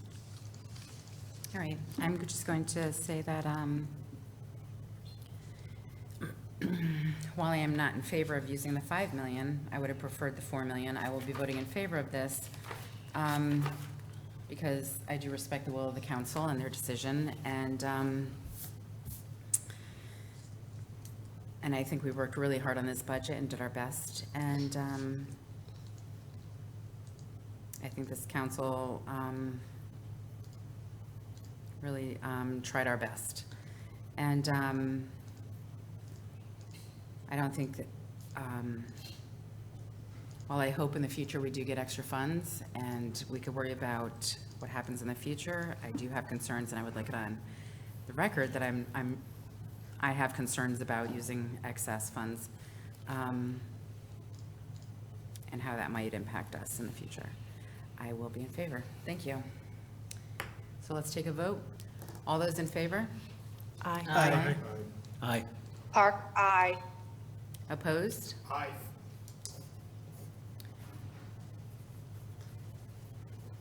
Abstentions?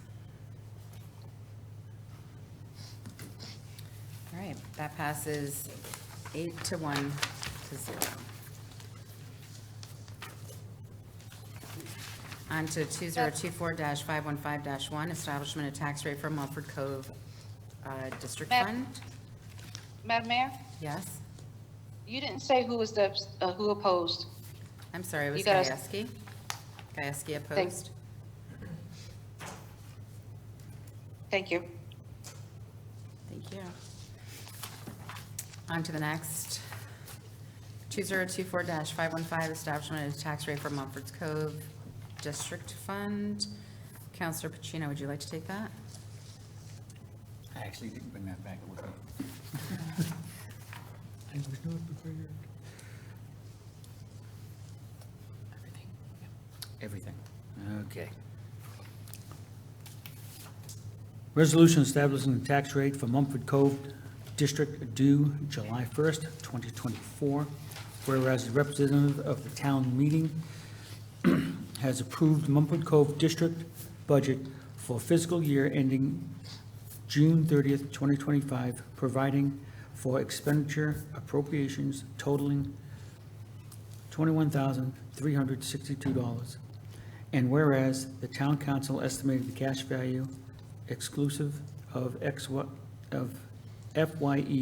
2025 current property taxes will total $55. Now therefore be it resolved that zero is the hereby appropriated as fund balance available for July 1st, 2024, to partially meet expenditure appropriations contained in the FYE 2025 Mumford Cove District Fund budget, and be it further resolved that the tax rate for taxes due for Mumford Cove District Fund on July 1st, 2024 is hereby established at .08 mils per $1,000 of assessed. Point. Did I not say that? mils? What is it? 0.28? 0.28 mils. Established at .28 mils per $1,000 of assessed valuation to raise $21,307. And what is this calculation? Say it's the calculation and say it. Say the calculation. Yeah. Okay, now I gotta remember how to speak math. $21,307 divided by 7,700, oh my goodness, divided by 76,000 Million.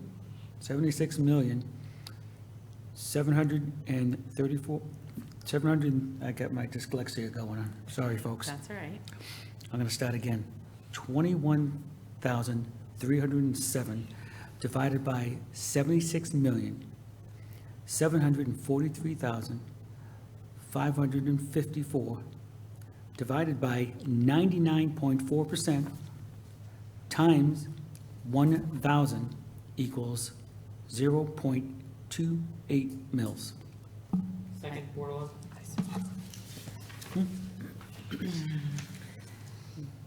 Motion by Pacino, seconded by Board 1.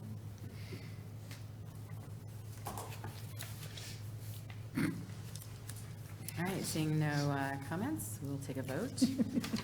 All those in favor? Aye. Aye. Aye. Opposed? Abstentions?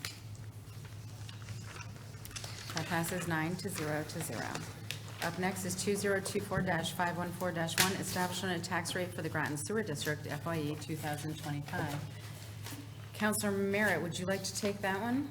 It's on page 4. Item 2024-514, establishment of tax rate for Groton Sewer District for FYE 2025. Resolution establishing tax rate for Groton Sewer District due July 1st, 2024. Whereas the representative town meeting has approved a Groton Sewer District budget for fiscal year ending June 30th, 2025, providing for expenditure appropriations totaling $1,283,322. And whereas the town council estimated cash revenue exclusive of FYE 2025 current property taxes will total $12,950. Now therefore be it resolved that $100,000 is hereby appropriated as fund balance available as of July 1st, 2024, to partially meet expenditure appropriations contained in the FYE 2025 Sewer District Fund budget, and be it further resolved that the tax rate for taxes due for the Groton Sewer District Fund on July 1st, 2024 is hereby established at .38 mils per $1,000 of assessed valuation to raise $1,170,372 and $1,170,372 divided by $3,084. Billion. 3 billion? Yep. Yeah, $3,084,524,520 excluding motor vehicles divided by 99.7% times 1,000 equals 38.38 mils. Second. All right, moved by Merritt. Seconded by Gieske.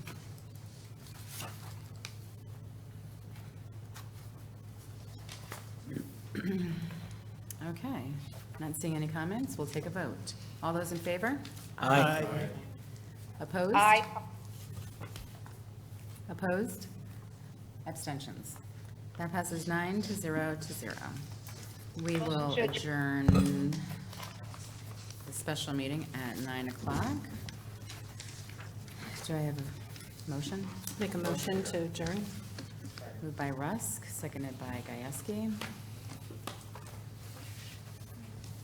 All those in favor? Aye. Opposed? Abstentions? 9-0. We will go back into the Town Council Committee of the Whole at 9:01. Up next on our agenda is 5D. 2024-512 job description updates, OPDS and library. And Counselor Parker, would you like to take? Would you like to take this one? Sure. I make a motion to recommend a resolution to approve the new job description for the position of Sustainability and Resilience Specialist and the job description updates to ARPA Coordinator and Assistant Director of Library Services positions. I so move. Second, Bordelon? Moved by Parker, seconded by Bordelon. And, okay. Good evening. Evening. Arnisha Green, Director of HR and Risk Management for the town. John Reiner, Director of Planning and Purposes. I have a few job descriptions for you today.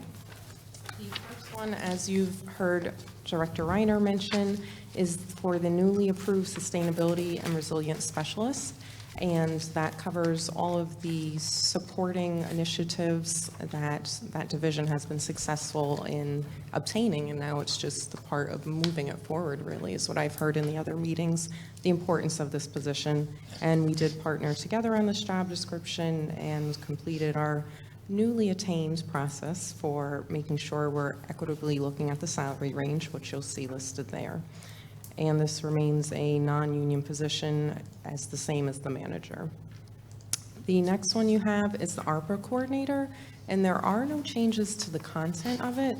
It's a title change, and really the goal of that is to make sure that when we're putting it back out there, we're reaching a broad audience that will truly understand what that work is. It will still be focused on ARPA and really finishing up the duties that are still left in that process. It will not be just general across the board grants. This is for ARPA, but again, this is really to help broaden the reach once we put it out there and make sure we're getting a good candidate pool. Madam Mayor, Counselor Parker? may I ask a question? I'm not sure if they're done with their presentation. Before we go to that next one, I do have a question about this ARPA one. Yes, I do too. Go ahead. Okay, Director, through the mayor, Director Green, if it's a title change, is that going to be changed throughout the whole job description? Because it still says coordinator in it. This will be a title change, but I can address it throughout the whole job description. I think that would be better because it sounds like they're just the coordinator. And if we're changing the whole entire title, I think we would follow along what we're doing it as an administrator. So Makes that's sense. just my suggestion. I did have others, but that was my key point on that one. Because I don't want it to be put out and then the person looks at the job description and says, it says two different things. So, And we might need to think about, as we're talking about this, how do we link the two for people to understand the connection there? If we're totally absolving the title, maybe there can be a note within it that it was renamed just for the linkage of the work over the time. Point of information. Your question? I just wanted, for process, to make sure we're following the Roberts rules. Are we letting them discuss all three and then we're going to comment on all three, or we're going to do one and then comment on each one? I just want to make sure I'm holding my comments to the appropriate time, to be fair. Because I have a lot of comments on all of them, but I just want to make sure where should we interject is all. Thank you. So I put down, Are they presenting all, or are we doing it in between? Counselor Parker had asked questions and commented. I put her down for speaking once. Would you like to speak now, or would you like to wait for the presentation to be over? My point of information was just asking what the process was. I wasn't trying to calculate or tally counselors' turns. I just wanted to make sure I was holding it to the end if that's how we're doing it, or do you prefer that we just do it as we go? I was asking for process. You can speak whatever. now, or Okay. you can wait to the end of the presentation. Thank you for clarifying. Okay. So the third and last one is the Assistant Director of Library Services, which we will be posting in the near future. And this is just an opportunity as jobs come open and vacant to make sure that we're aligning it with the updated job descriptions that we have, and also an opportunity for those candidates that would be viewing it to fully understand the expectations of the role. Anything you want to throw in? Just a couple quick comments on the ARPA coordinator to changing it to grant administrator. This will still be a temporary grant-funded position. This is not something that we would see turn into a full-time position, because the focus in the job description is still ARPA-related, and at the end point of that, which, you know, we've put down December 31st, 2026, this position would sunset and be no longer. If the council wanted to do more at that time with a town-wide grants administrator, that would be a different position, a different job description. So just want to make it clear, this is still a fully funded grant position, and it does have for lack of a better term, a sunset associated with it.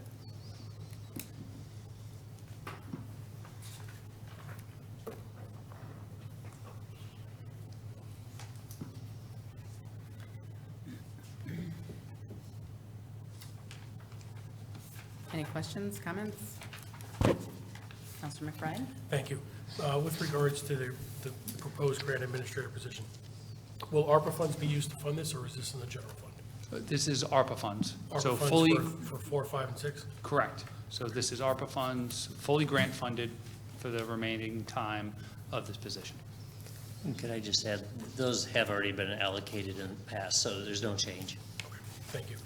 And just a question on the ARPA funds itself seems to be slowing down, so I would assume, without going through all the detail, this individual will have numerous roles and responsibilities for other grants besides, although it's an ARPA-related job, the ARPA work should be minimizing now that we're at the end of the ARPA, this quarterly reporting, but I'm hopeful that there's going to be other work this individual will be doing besides ARPA. That's the purpose of it. So this position will be focused on ARPA-related monitoring, the ARPA grants or grants that are associated with ARPA. So there's some of the programs that we've created through ARPA funding that we can have this person assist with in the administration of ARPA grants. But the way the position was designed and put together, we don't want to have them doing grant administration for town-wide projects. That's not within the duties. If, as time goes on, if the roles, if the work's not there for the position, then we're going to adjust the position.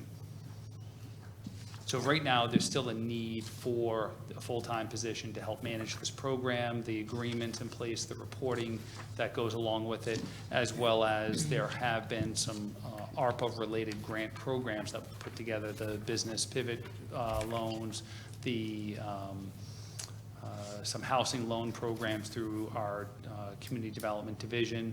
There could be some assistance with that, but really it's focusing on the administration of the ARPA grant program and not grant at large. Okay, thank you.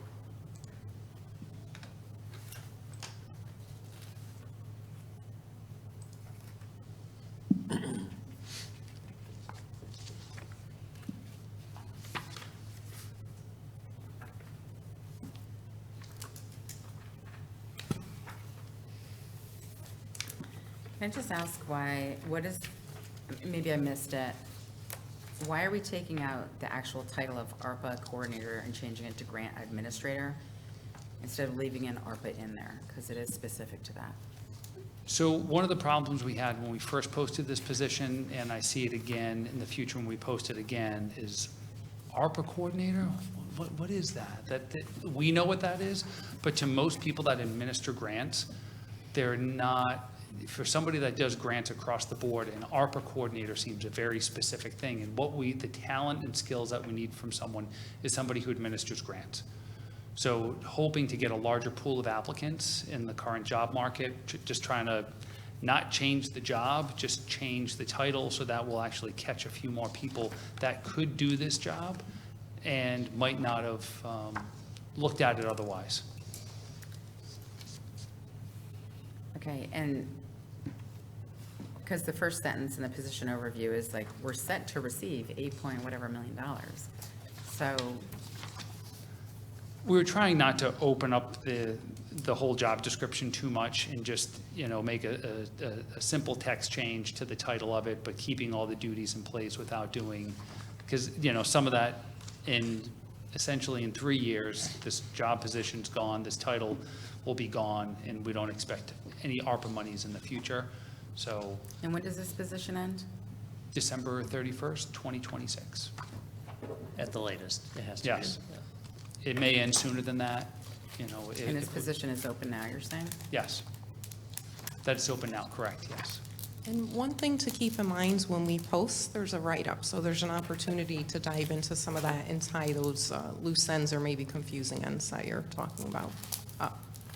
I know this council has talked about having a grant writer in the future, so my question is, why can't we just write a grant writer and write it out as it's a grant writer position with a potential December 26th and 2026 expiration, and maybe with responsibilities maybe not so widespread, but that could change in the future. So with a write-up stating it could change in the future.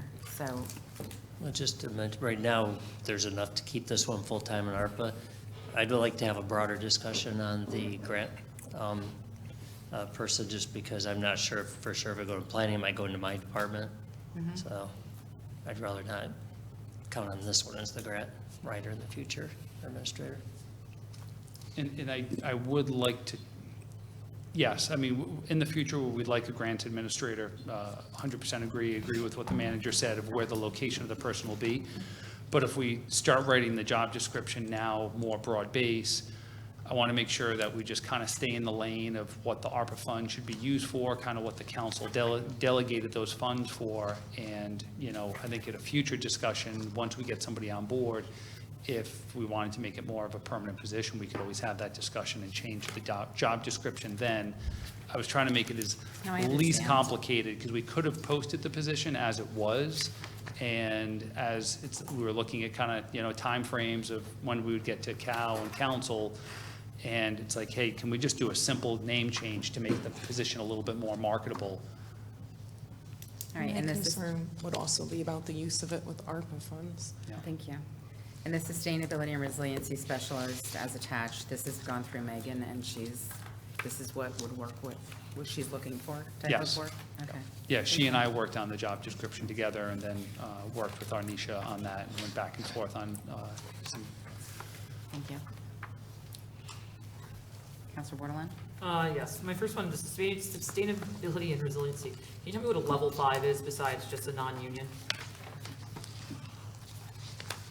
If you recall, when we had the consultant that came for the compensation classification study, part of the redesign was utilizing JAQs, or the job questionnaire, to really establish the levels of the duties. So on the newly created salary chart that we have for non-union folks, when any position is created, we're looking at what is the complexity, what is the supervisory level, what is the span of control, for lack of a better word, at the position, and how it fits against those other positions.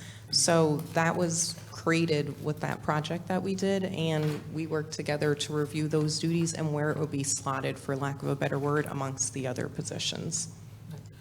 For me, I think in the future, if we're, you know, because I can't remember all the levels, and to go back and track when that level system came out, I mean, I could probably email it, but it would be great when we're looking at that, to give that description with the job description as a council, since I'm voting on something and there's also a financial value to it. So I guess, what is the financial value of a level 5? It's listed here. It's 61 and change to 79 and change.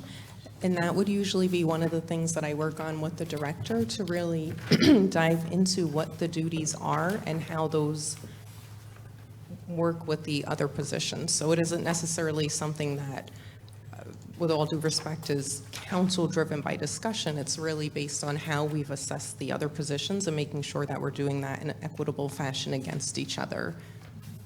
Yeah, for me, it'd be great to have the level, you know, when you're proposing, Like you know, the salary scale? yeah, or just whatever, you know, what benefits are we looking at for a level 5 attached to this job description? It would be the same benefits for all the non-union. It's really a way of ranking positions, I'm going to say, for lack of a better word. And obviously, the higher up you go, directors are typically towards the top. You might have middle management, and then you'll have some advanced clerical, and that was the way that we divided that up. So it would be slotting it in those different groups. So it's not like a level 4 gets this, a level 5 gets this. The only difference is the span of the salary, but positions, the benefits are the same for them. Yeah, it would just be great to have the levels attached when we're just going over. If we're going to have levels as a word, you know, just for me, Got it. it'd be Okay. great just to have that chart every time we're reviewing, just so I don't have to go back and dig for them. And then the ARPA coordinator position, to me, I mean, if we're saying this person's sticking to ARPA, but you're casting out a net wide for grant, well, I think that's kind of driven in the write-up, in the details. So, I mean, I think it should say, you know, grant administrator / ARPA coordinator, because that's what they're really focused on, is ARPA coordinating. It goes in the job description, but, I mean, it's up to you guys. I just think it's, that one word change, I don't really makes or break it. I think there's a way of saying grant, you can move grant administrator / ARPA coordinator. To me, makes just a more broad. To count the mayor's point, Councilor Franco,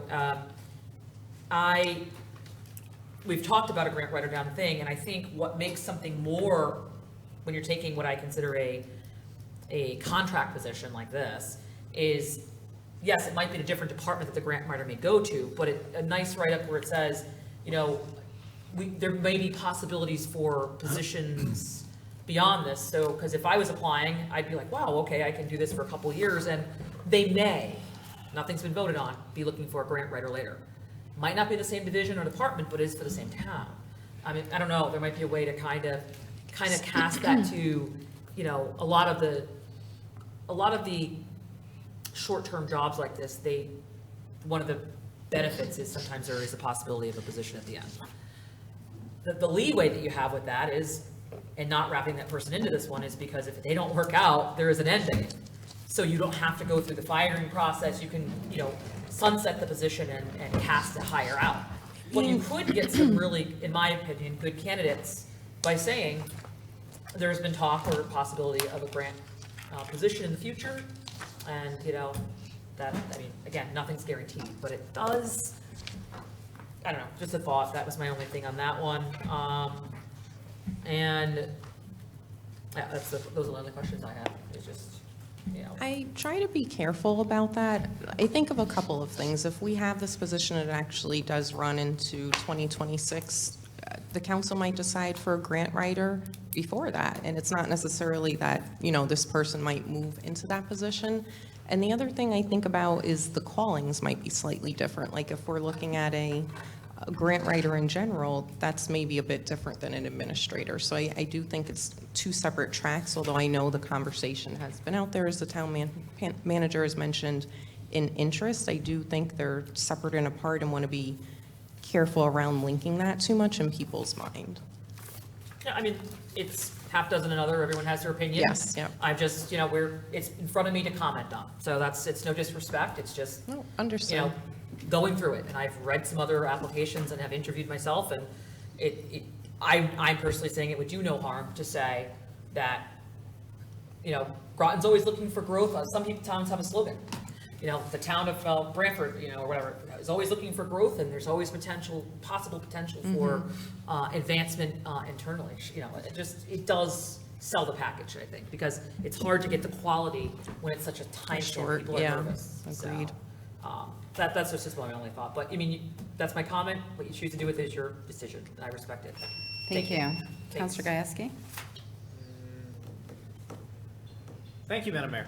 I actually respectfully disagree with my colleague on potentially misleading that it could lead to future employment in a potential grant writer position. We haven't done that as a council, and I would be in favor of it, but I don't want to potentially mislead somebody that I can go here and maybe I get something. I don't want somebody to have their hopes up and then it not come to fruition, because that would be an awful situation to be in. My next question is, in regards for, I believe, all the positions, it says certifications, licenses, and registrations. It says must possess and maintain a valid motor vehicle operator's license. However, and this is where I'm going to go with it, it says on accommodations, reasonable accommodations may be made to enable qualified individuals with disabilities to perform the essential functions of the positions.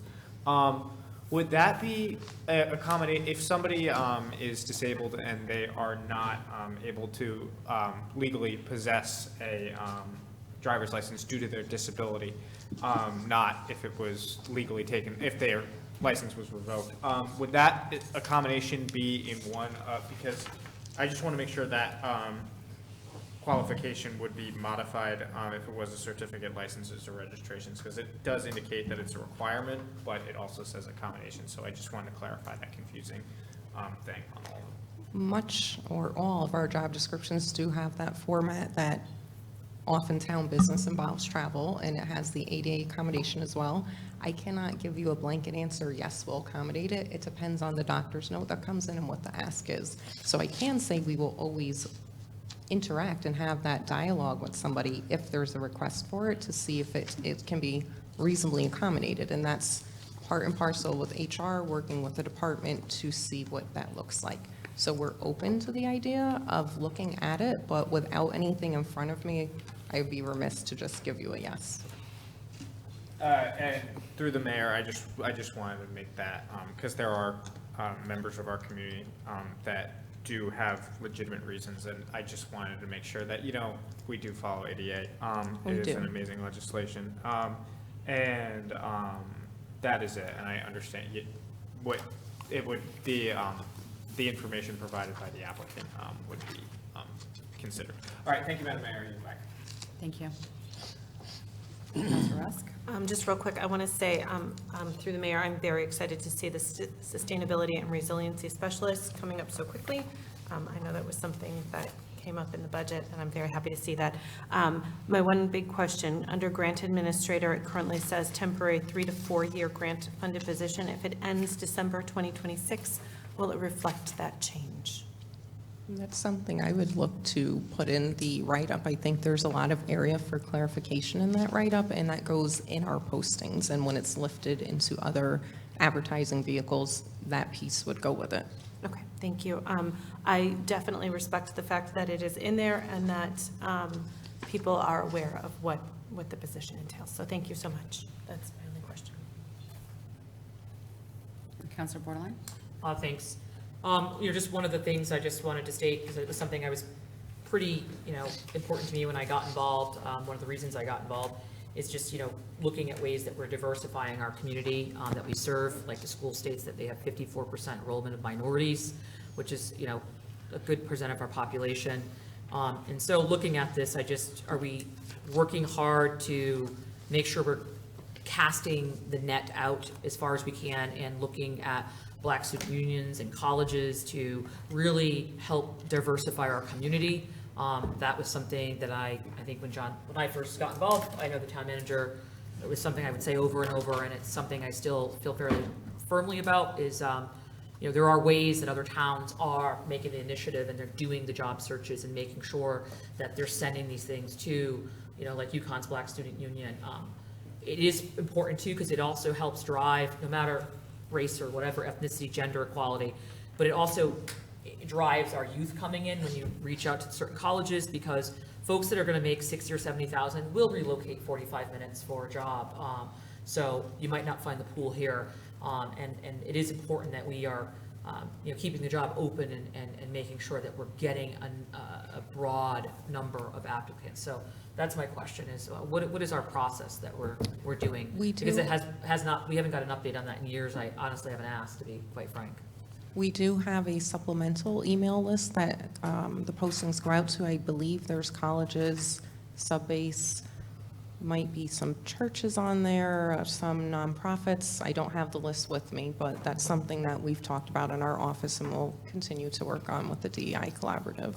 Yeah, because some of the initiatives that I've seen in other towns, they're definitely hitting Hartford, like our surrounding town, Providence, Rhode Island, Hartford, New Haven, Bridgeport, like putting the post in those areas where folks in urban areas would see them, because they would be willing to drive 45 minutes or relocate. And then the whole other, some towns have incentives, not just for diversity, but for folks that are going to relocate and live in the town, which I know we don't have that, but there is a lot of ways to Councilor attract. Bordelon, this is on the job description, not actually hiring somebody right now. Can you stick to the job description? Well, with all due respect, it's part of the job description when, I guess I yield to the town manager to I think I'm within I feel like I'm in my right to ask about the job description, which does look at diversity, equity, and inclusion. But it's about the job description. That's what the motion on the floor is, the job description, and not about the hiring. It is, because we're presenting a job description. If you have a change that you'd like to make in the job description, I don't think I'm out of line, so I yield for a ruling. I'm asking pertinent information about hiring processes with casting out in the we're job approving a description. new job description for positions. That's what we're doing. And it's going to be. And you're talking about So hiring practices. I asked for. You're challenging the ruling of the chair. Yes, thank you. All right. So we're going to challenge the rule of the chair. There needs to be a second. Let's see.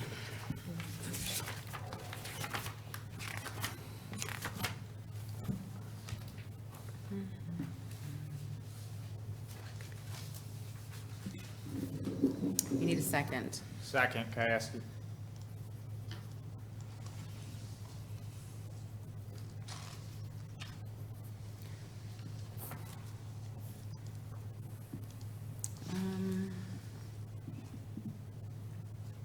We just needed a majority vote. All right, so any comments?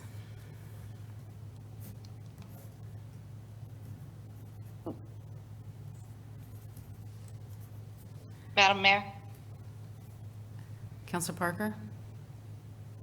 I am going to vote against the motion on the floor because we are only discussing the job description. It has nothing to do with the hiring practice. And that's for another discussion. It is not on our agenda. So we need to move forward with just the description. Thank you. Thank you. Councilor Bordelon? Well, some of the job descriptions I've written in my past actually. So we are now actually on challenging the ruling of the Yeah. chair. May I speak? We're not going to, but you're trying to go into the hiring practices again. We are I'm challenging the speaking ruling about of a the job chair. description. And what's the motion? And that race, equity, and inclusion are on job descriptions, with all due respect. I've dealt with them on a daily basis at times. And in a job description that we present to our board, job descriptions do say, we're looking to grow our diversity. And that could be added in a job description. So even though it's not on here, I was asking because they might be doing it on the online posting. So I thought it was pertinent. So it can be, and I guess my question is to the HR. a job description can No, the have, question is through the mayor. sure, through the mayor, it can have that language in there. The topic on the floor is challenging the ruling of the mayor. Right, and I'm defending my ruling, and my ruling is a job description can have ethnicity, equity, inclusion in it. So it's pertinent to a job description. I don't think about discussing on reaching out to certain organizations and see if they're interested in a job has anything to do with a job description. With all due So- respect, Are you taking your second turn? no, I'm not. I'll let you go. Thank you. I see no more comments. We will be ruling on the challenging the ruling of the chair.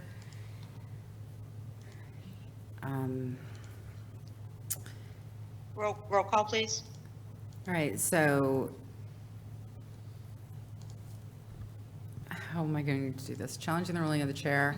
If, Counselor Bordelon, what are you laughing about? I'm just chuckling inside because it's just. It wasn't inside. Well, You are, I can hear You you. laugh at times too, so. I can hear you. That's okay. You I'm do allowed not to- have the floor. I'm allowed to make my own comments. You are Point of out of order. order. You are out of order. That's fine. You are out of order. Heard you. You're out of order.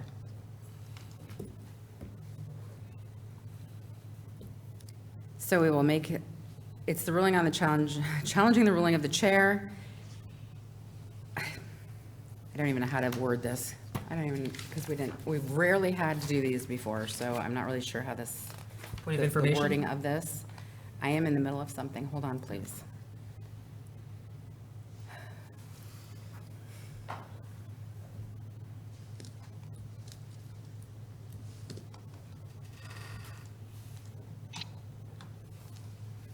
Council Bordelon is appealing my ruling.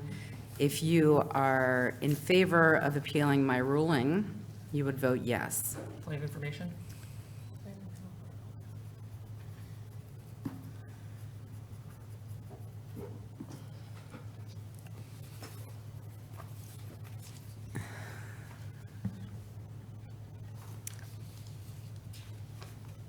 Counselor Merritt, Point of information? we're in the middle of a vote. It's. I thought I've that's already fine. laid the vote on the table. We are in the middle of a vote. Counselor Merritt, do you agree with the appeal of the ruling of the chair? No. Counselor Bordelon? You were asking if I just wanted to make sure that was my point of information, and You would be yes, probably. the way you're wording it, I'm confused. Can you state? You are in agreement with the appeal of the ruling of the chair, I'm not in agreement with the chair. so you would be a yes.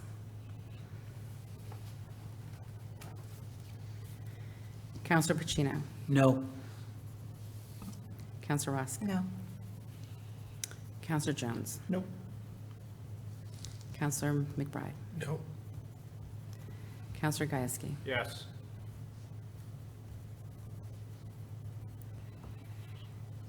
Counselor Parker? No.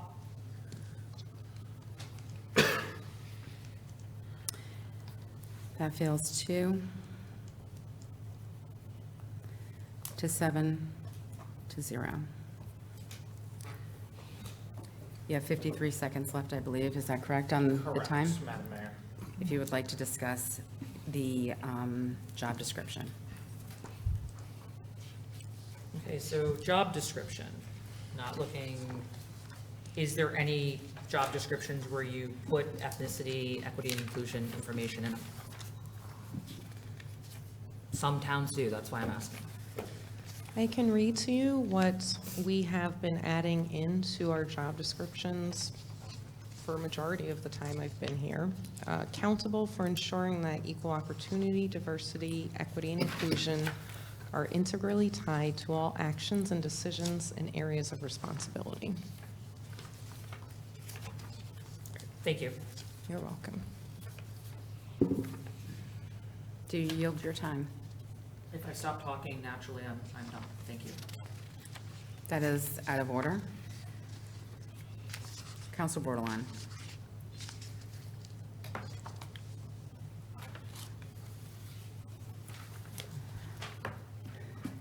I don't see any other comments or questions, so we'll take a vote on the job descriptions on 2024-512. All those in favor? Aye. Aye. Opposed? Abstentions? So that passes 8-0 to 1 with Bordelon abstaining. On to 2024-508, alternation of a scenic road, 1034 River Road. Counselor Gaius, hold on, let me get to that page first. Counselor Gieske? Motion to recommend a resolution to schedule a public hearing on July 2nd, 2024 to solicit public input regarding the alteration of River Road. So moved. Second. Moved by Gieske, seconded by Rusk.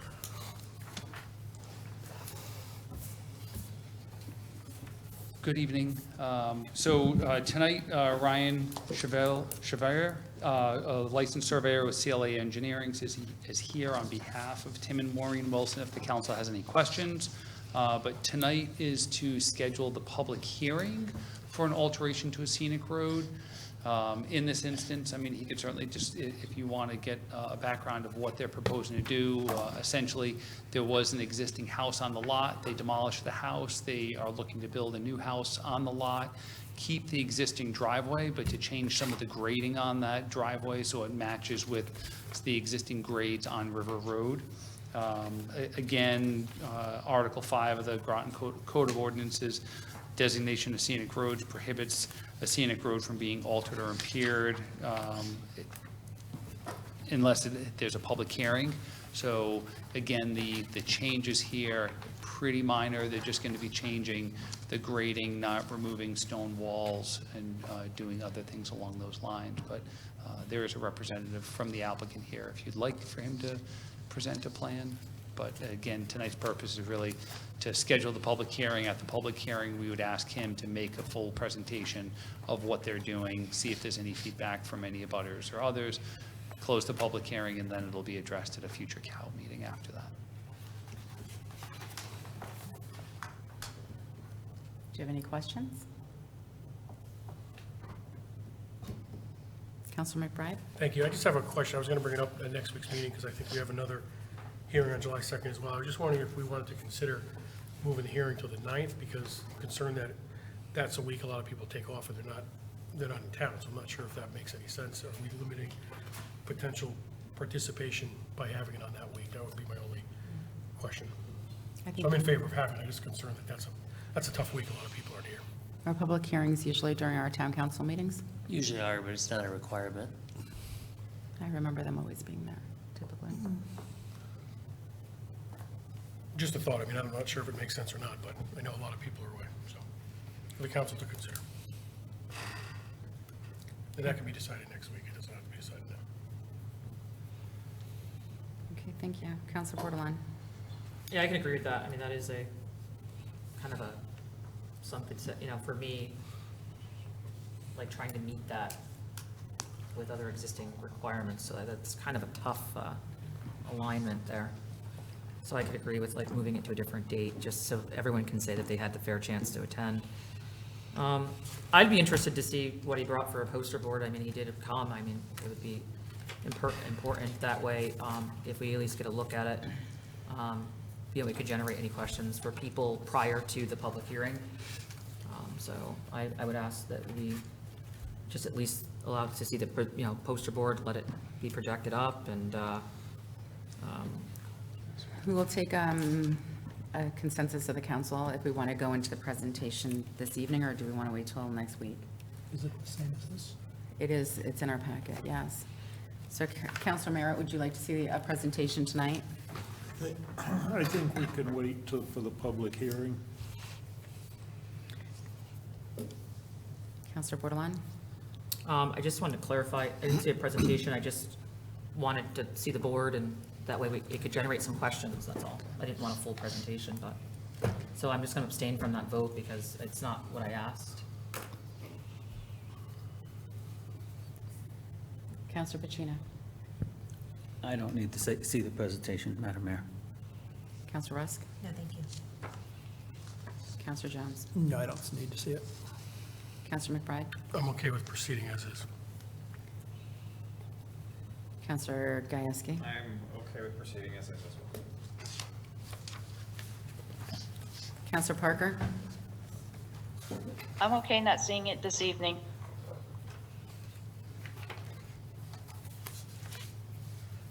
Thank you. I think we're all set. Thank you.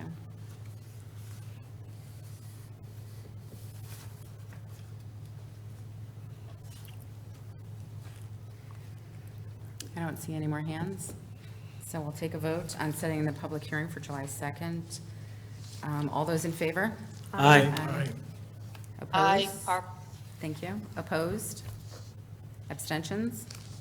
I'm abstaining because we didn't get another date. I thought there wasn't an opportunity to propose another date, or? I didn't hear any amended motions, so that is 9-0 to 1. 8. I mean, 8-0 to 1, thank you. 8-0 to 1, 4-1 abstention. Thank you. Thank you.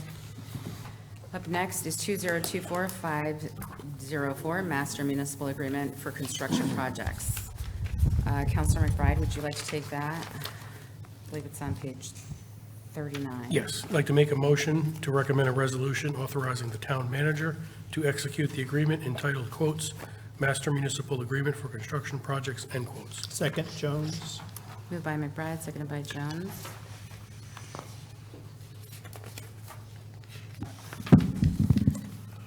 Mr. Burke, do you want to talk about this?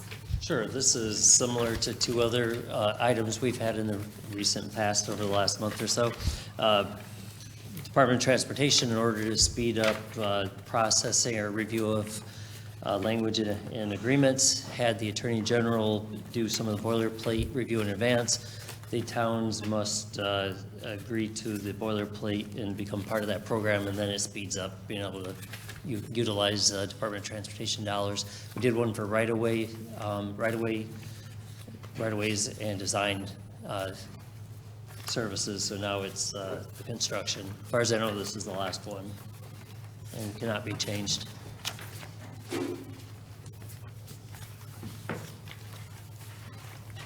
Any comments?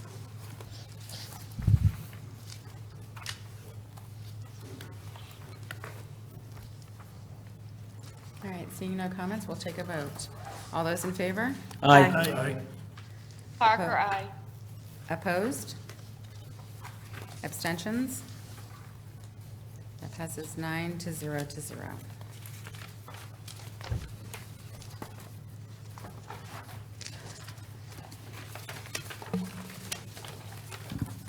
Up next is 2024-183-1, Wayfinding Sign Master Plan Update.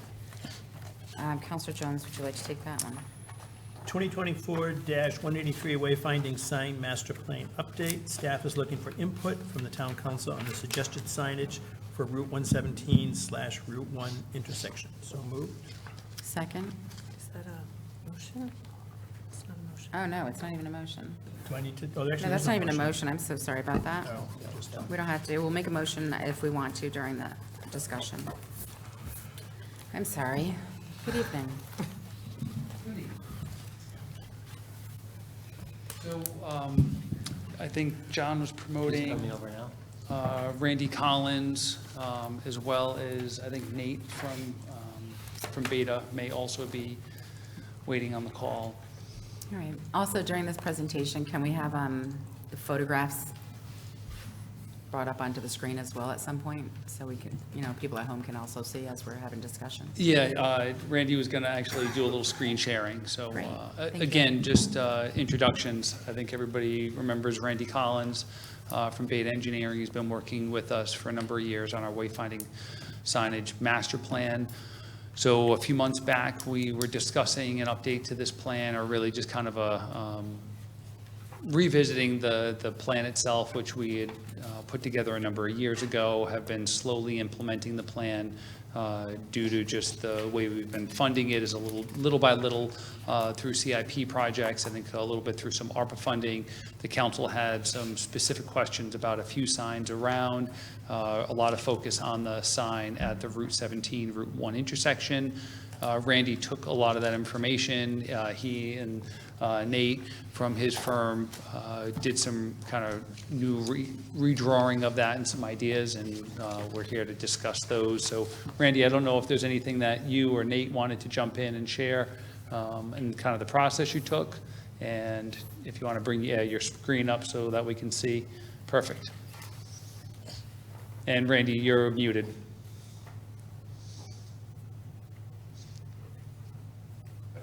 There you go. There we go. Sorry about that. No, I think you sort of covered it, John. Basically, from the last meeting, there was some comments on the nature of the call-outs for directional wayfinding information on the signs, and was some requests for the sign that's going to replace the one that you mentioned at the one in 117 intersection, what could be added to that. So I have a very brief presentation that I think summarizes the approach that we've taken that is in response to the comments that we heard. And that's going to, just give me a second. So this is the previous sign, the one that got knocked over. And what is this is the proposed sign. And basically the larger part of the sign, the upper portion of the sign is pretty much the same. The lower portion of the sign is identifying some locations that other than what was in the previous sign. So downtown Groton, Mystic, Noank, and Long Point. And then in addition, and we had discussed a number of other suggested locations, and to keep the sign from becoming cluttered, what we've done is to put some advanced signs in for some of the other locations. So those would be what you see up on the screen: the airport, Bluff Point, Hilly Farm, Quantico Plains, Sutton Park, and Esker Point Beach. Just pointing out that each of these signs would be also have the image on the back, similar to what the other wayfinding signs would have. And then as for locations of these signs, the one for Groton New London Airport would be as you're approaching 117 intersection with 1. And then the next one would be a little closer to the intersection at this location. That's it. Thank you. Before we begin, can I just ask, if we go back one slide,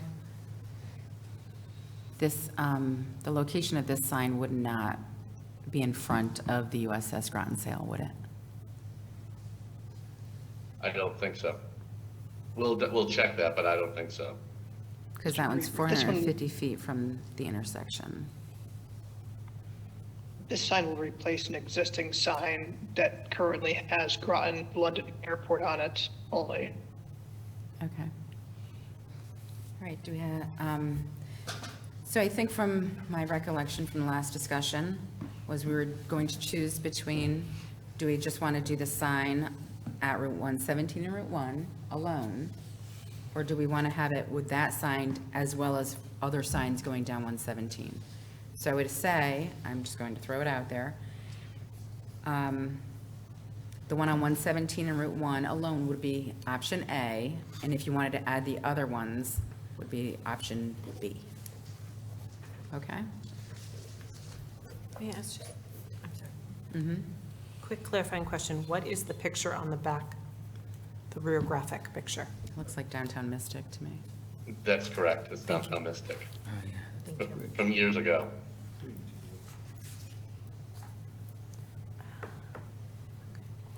All right, everybody's got hands up. Let's start with Counselor Bordelon. I guess my question, why downtown Mystic if it's in the town of Groton, you know, the center of Groton side? I mean, I don't know. That's my first question. Well, we chose a number of different older images that are a series of, a handful, I should say, of different images that we're using on the back of signs. It just so happened that this is one that, and I should add, they're not necessarily aligned with the location of the sign. They're just meant to be something different than you viewing the back of a sign as you're driving in the opposite direction of what you do if you're reading the wayfinding. So there's not really a rhyme or reason why. We just had, I think, 4 or maybe it's 6 different images that we just use on various signs as part of the overall project. I guess what are the other images? Nate, you'll have to do that one. Downtown Mystic, Gold Star Bridge, some Forest Museum, the monument that looks like, drawing a Fort blank on the Trumbull? name, Fort Trumbull Monument, and maybe Avery Point. Okay. And then my next question is, how many of those have been used already? It's also yours, Nate.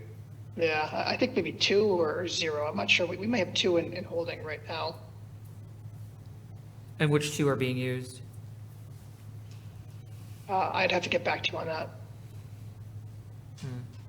I don't know, I just think, I don't know if the Mystic background is like appropriate for that strip per se. I don't know.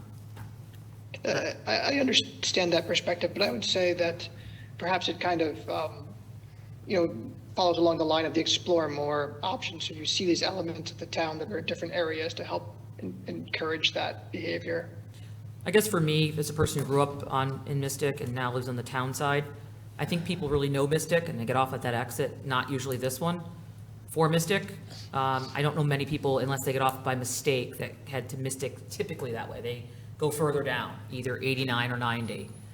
At one point, it was told that they didn't even want people to do 89, they had to go 90, that's why they didn't advertise it. So, I don't know, I guess I would like to see more of like the sub kind of thing, kind of getting people to move.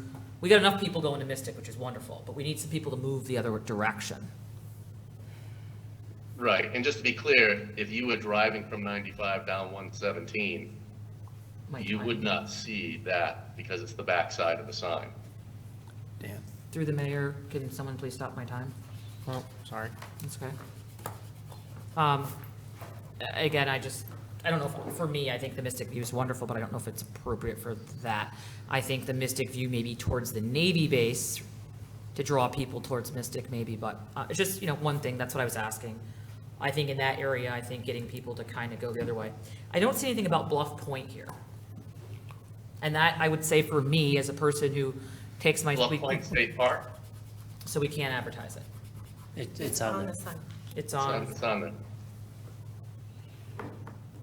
the left sign, middle, the second item, under the airport. It's on the screen right now. Item 3. Oh, I see it. My thing is small. I apologize. It's in the middle. Okay. Again, it's not what's being, for me, a couple people thought these signs just look like a box hanging with a stick and there's just just the art on the back, but I think Bluff Point should be right at that corner versus as a wayward. I think it should be on that one, because that's where people stop and they're looking to go left or right and they're trying to find Bluff Point. I don't know, I think Bluff Point is one of the biggest draws on that exit.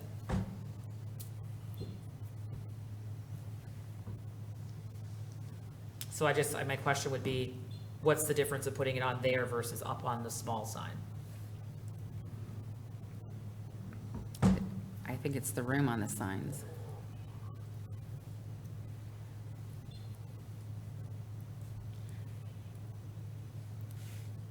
I guess my other question then would be, then switch it out with Groton Long Point, because you're already identifying Esker Point Beach as a wayward. Other than Esker Point Beach, Groton Long Point really is not a destination unless you're going to visit somebody. But I might be interpreting that wrong. There's nothing else to visit down there unless you're going to Esker Point Beach as a public beach. Groton Long And what we Point. try to do is on this sign, the one at the intersection of 117 and 1, is basically have more regional information or village information, whether it's downtown Groton, Mystic, Noank, and Groton Long Point, whereas the other wayfinding signs that were preceding this were actual destinations. Yeah, I mean, it's kind of apples to oranges for me, but it's just, I know I don't know, I just think that big sign is a driver and left to, I would put Esker Point there over Groton Long Point.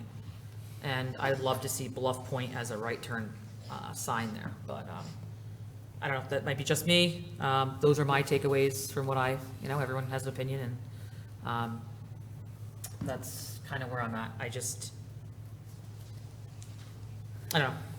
I mean, those are just town, points, but I see that sign as an economic driver of sorts, and there's no shopping on Groton Long Point, like you can go to the Fisherman and go to Esker Point Beach. So I think Esker Point should be the driver there, but I don't know. I don't think Mystic in its name is an economic driver.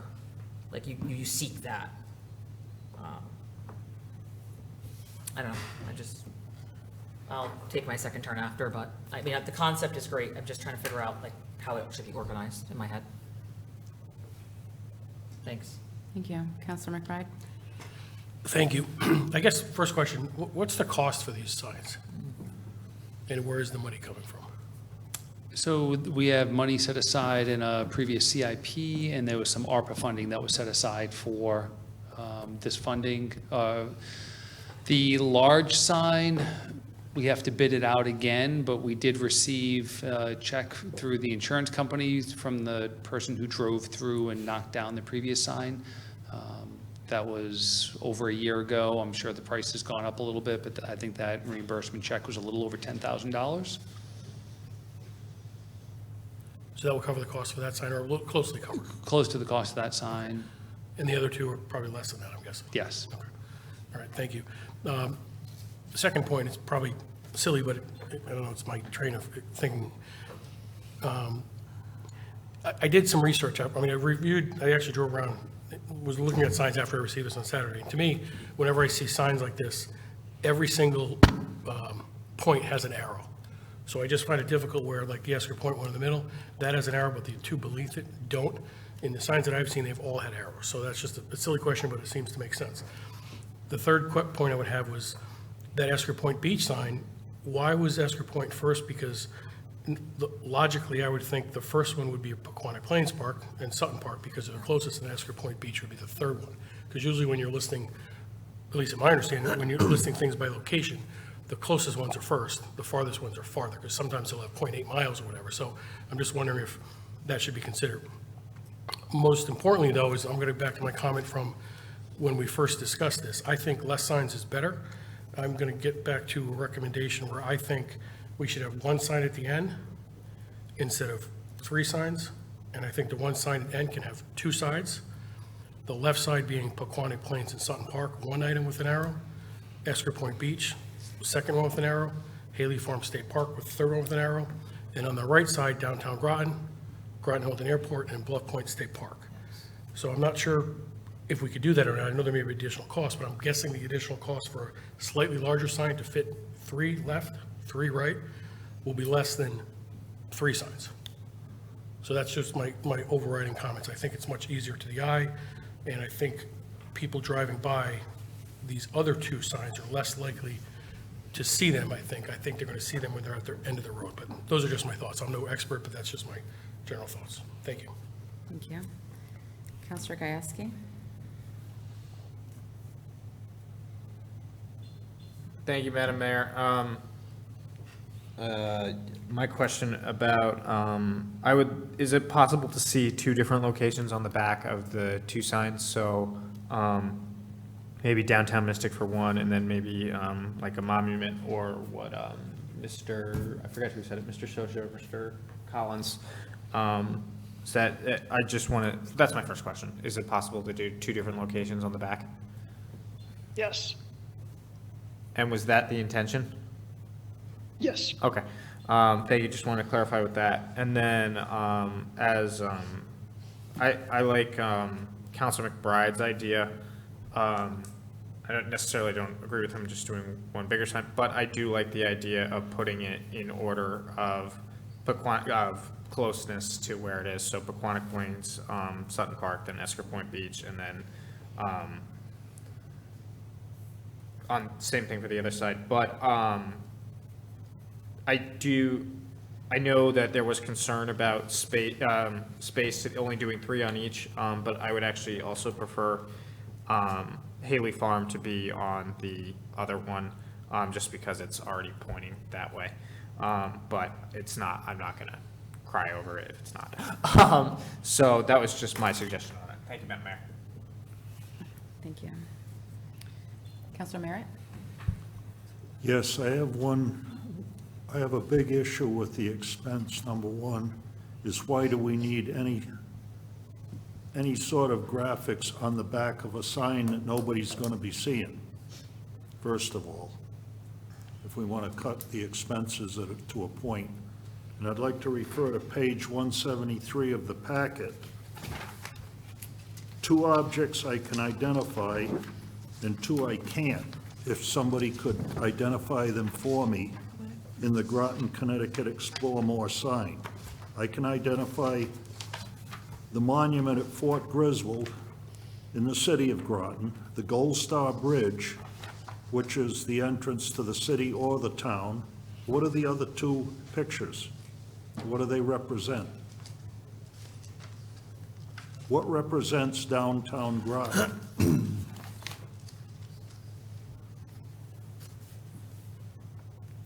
Page 173 of the packet. Just a little. It's the Explore More logo where you have purple, you know, you had the monument, Looks like the bridge. Baptist church. The last one is downtown Mystic. The first one is a church. Just on our logo.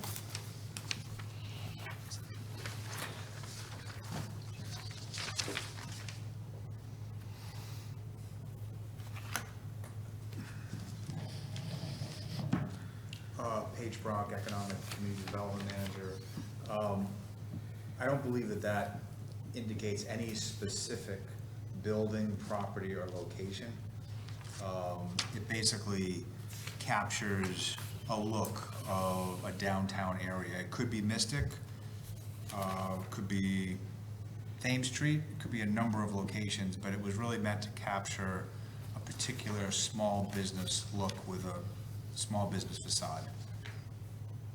Well, we have other areas in the town besides Mystic and Thames Street. And like I said before, as far as the expense of the signs, I don't see where we need any sort of graphics on the back of a sign that no one's going to see. We can just eliminate that. People will see the back of the sign when they're driving north on Route 117. Well, So it could be a plain background. I don't think the expense of printing the back, I'd look to Randy or Nathan on that. Yeah, I would say that, it's probably the same cost of printing 2 colors versus 1 color, given the technology that they use for these. So it'd be the same if it was a solid color versus a screen print. no, I'm not in favor of any graphics on the back of a sign. I think the front of the sign speaks for itself.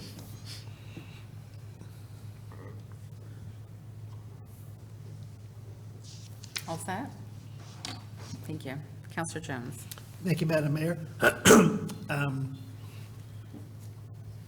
Looking at the purpose of signage is to move people from point A to point B, and remembering from the conversation that we had the last time the Beta Group came, was talking about the state's requirements for signage and moving people from point A to B. So I did a little road trip this afternoon just to look what's up on 95. So at exit 88, we start 117 Noank, Groton Long Point. We come to the bottom of the ramp, Noank, Groton Long Point. At the library, it's Noank, Groton Long Point. You turn left on Route 1, it's Noank, Groton Long Point, and then now add Mystic. Fort Hill is Noank, Groton Long Point, and Mystic. So the one that's missing is the one that got taken down.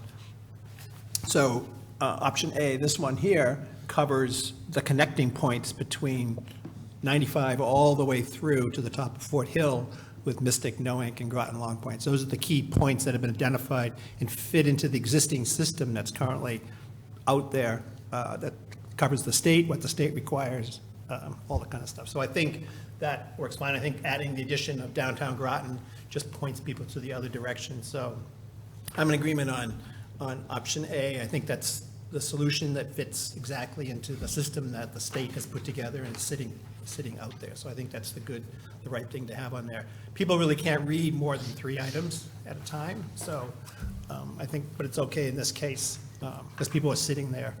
And then the other signs on the side, I'm fine looking. We have signs already, and basically what the gentleman explained is that we're just replacing existing signs that are already there, just giving them a common branding, going all the way down. So I think those are fine. And what Councilor McBride said, the escrow point probably should be at the bottom of the list, just because of the way the order that they go. But other than that, I'm fine. And whether the arrows are there or not, all of those signs actually do have arrows on each thing, so that's probably an addition that's worth looking at. And the order should probably be adjusted, so. And the back, pretty technology as it is, it doesn't really make any difference in cost. It's, the fronts and the backs are the same, so. I'm fine with that, and the selection of images that's fine. I think the planning and development and the and beta group can figure out what the mix of images that goes across. So I'm fine with, as you have proposed it here, with looking at the order on that, the escrow point sign. So, thank you. Okay, Counselor Parker.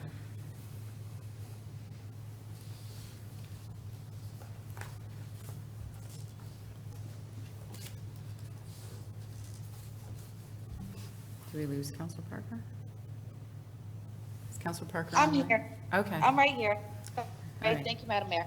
So I'm looking at option A only. I don't think we need the 2 other signs, unless we're only pointing to Esca Point. Could you move the slide over back to the other 2? John? Okay. So I understand looking at Paquonic Plains and Sutton Park and Esca Point Beach. Can someone explain why we're pointing to Groton, New London Airport when there are already signs? Bluff Point has a sign. Haley Farm, I thought, had a sign. This is in addition to what the state signs are? This would be, so the one sign that's furthest to the left, Groton, New London Airport, Bluff Point State Park, are existing locations on an existing sign that is a green sign, and it would be replaced by this blue sign and adding Haley Farm State Park. Okay, so these are replacing the state sign that we put up? Correct. Or the DOT put up. DOT put up, but I guess my other question would be, are we getting a reimbursement from the state to put up signs to advertise state property? No, I do not believe so. No.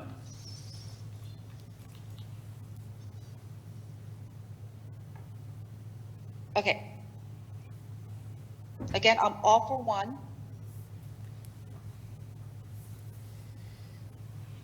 Only, because I'm just, are the signs bad? The existing sign is probably about close to 30 years old, so it's not great, but it's still visible. And having the new signs would have them coordinated in the design and the functionality of how they're built and from a particular look. But we're doing it based on us, not on the state and what the state had originally. So I'm wondering, is the state making, well, it's a separate topic, I think. I can't bring that up.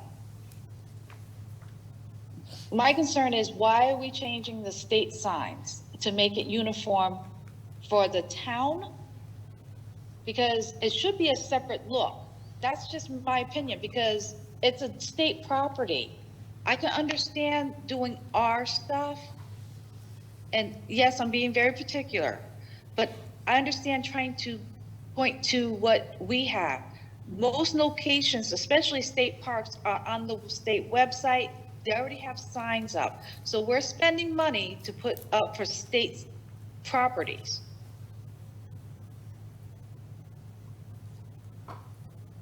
There has to be a balance somewhere. I'm just thinking one sign for now. Thank you. Thank you. Counselor Rusk? Thank you, Madam Mayor. So I like the sign, the Groton sign, as it is. I don't think that, with all due respect to my fellow counselor, bless you. I don't like the idea of putting additional more specific wayfinding signs there, because I think only the first car in the queue at the red light is going to see that sign. Everybody else is worried about turning if it has all the wayfinding signs. These are further back. But there was a proposal to put all of the signs on there. Oh, I got you. So I like the signs further back. I do agree with the mayor in that I want to make sure that there is no sign right in front of the Groton sale. But other than that, I do like what is being proposed here. I think that people come to our region because we have amazing state beaches, and this is an economic driver in our community. It brings people here, they spend money in our community. So by all means, come to our beautiful state beaches as well as our town parks and spend your money in Groton and Mystic. That's where I'm at. Counselor Pacino? Thank you, Madam Mayor. Through the mayor, I like all the signs. My question is, how are you going to place the original sign so it doesn't get run over again? Are you going to place it? How are you going to protect it? I mean, you'd have to be very careful about protecting it. If you were to put something in front of it that would prevent it from being struck, that could be a hazard and a safety issue. We've been taking great care to make sure that the signs themselves are meeting the requirements for breakaway from the DOT so that they don't become a hazard. I think it's one of those locations where maybe it's a little more subject to being hit over time than other locations, but fortunately you're able to get insurance money to replace them. And we'll continue to work with our public safety department to make sure they're enforcing our drunk driving laws and making sure people are staying awake while they're driving. So. I was thinking about one of those big, giant concrete pots with some small low flowers in it.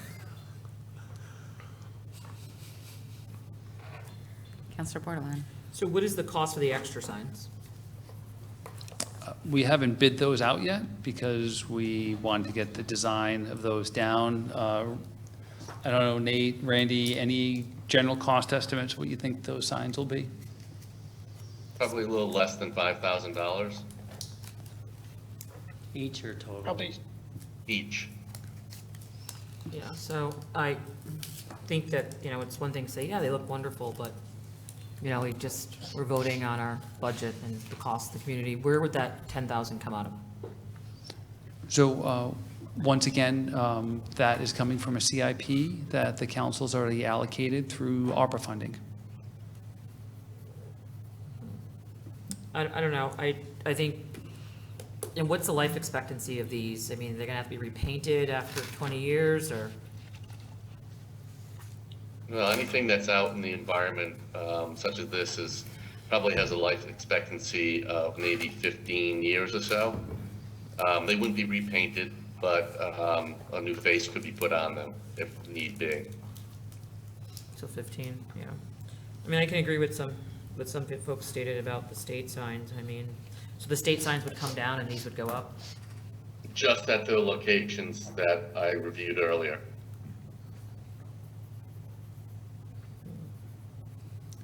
Yeah, I mean, at this time, I think, before agreeing, I think for now, it's pertinent to just focus on the one sign at the intersection and the other ones. Once we have some hard numbers and see what the rollout plan is, what it's blocking, I don't know, I think it starts to get cluttered. And like, again, I think the bottom part should have just a different direction, but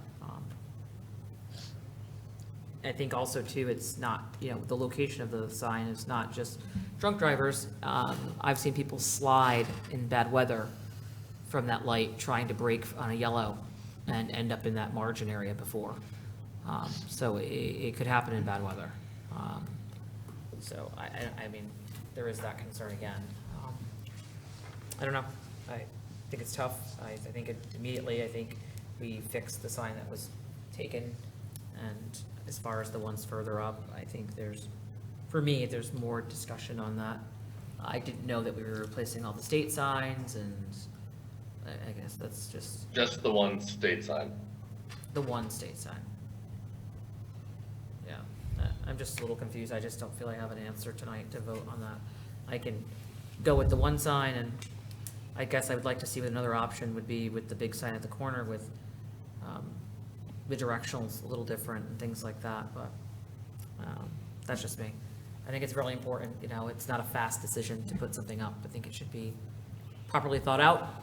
I didn't have the votes before, when it was like Town Hall Annex, Police Department, and, when the sign went down and I contacted the town manager, I said, is there a chance to bring this back forward? And that's what I had asked, so that we could make it more of an economic driver, not just, our town buildings.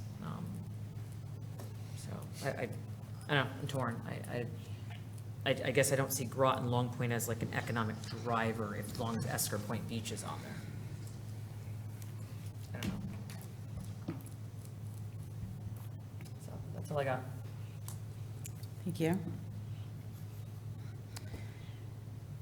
All right, so I think the best way to do this is a two-part strategy. First, let me just ask my questions first. So it was brought up that the Haley Farm on the small signs, can you put that back up, please? So where it says Haley Farm, would it be possible just to move that over to the other sign? Because all of those are going in that direction. It's possible. I mean, I think it's a good idea to also put the arrows on all of the destinations. So instead of having one arrow per direction, each destination would have an arrow.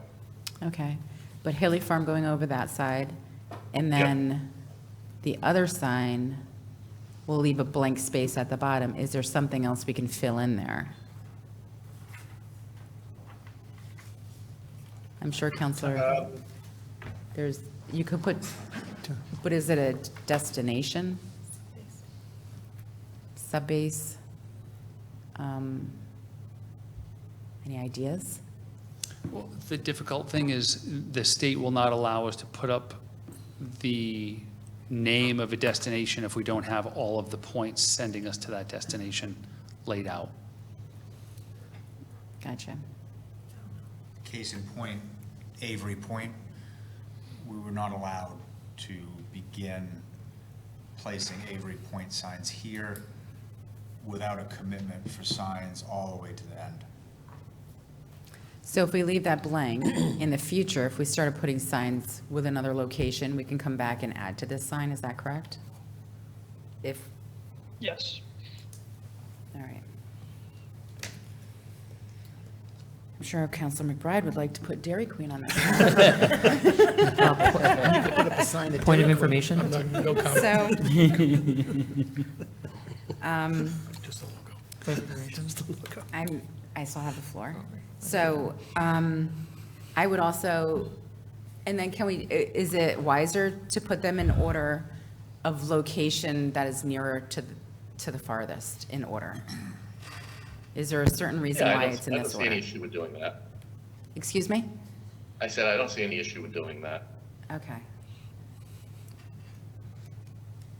All right, so my first thought is, if we were gonna do the smaller signs, do we want the arrows all on each name, on each word? Would we like to move Haley Farm over to the other sign and put them in order of distance? Those three changes to that. would we be in favor of that? And I'll just go through, and before I go through, Counselor Bordelon, your question? Is it possible with the state or not? I'm not sure of all the signs. I don't have it memorized. Can the sub base be put on here? I think we have the subbase routed through a different direction, so we didn't add to this area to avoid confusion with the overall master plan. I didn't hear that. I'm sorry. I'm sorry, I didn't hear. It wasn't on this signage because it's being routed a different way, and they didn't want to create confusion with the overall signage master plan. Point of, Your question? I guess we're gonna have this, my question is, we're gonna have, do I still have a turn so I can just speak? No. I don't. We're gonna have the sub monument there, so my question is, people do get off that exit as a Groton exit and are seeking Bluff Point and then may wanna continue on to the sub base. So putting sub base, it wouldn't be a driver, you think, overall? I don't know. Just, I think they answered that, because it's not, they don't have it in this wayfinding sign plan. but could it be added? That's what I'm asking. Could it be added? Again, if we added that, then we would need to add all of the additional signs getting you from here to there saying subbase. So we're trying to identify what's in this general region and what other associated signs are already up, sending to those directional points. And if we start on a path down somewhere else, then we have to do those additional signs as well, or else DOT will not allow us to name those items on the sign. What about, may I ask, what about Town Hall? Town Hall was on a previous sign. And we were told to take that off. All right. What about Community Center?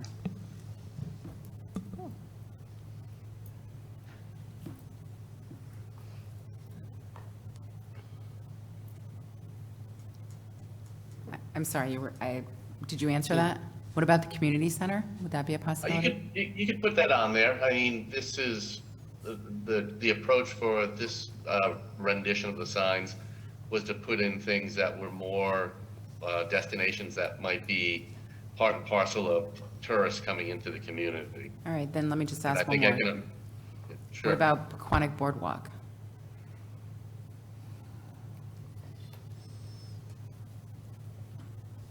I don't believe there are any other signs out there for that, so I'm not sure that would be an issue.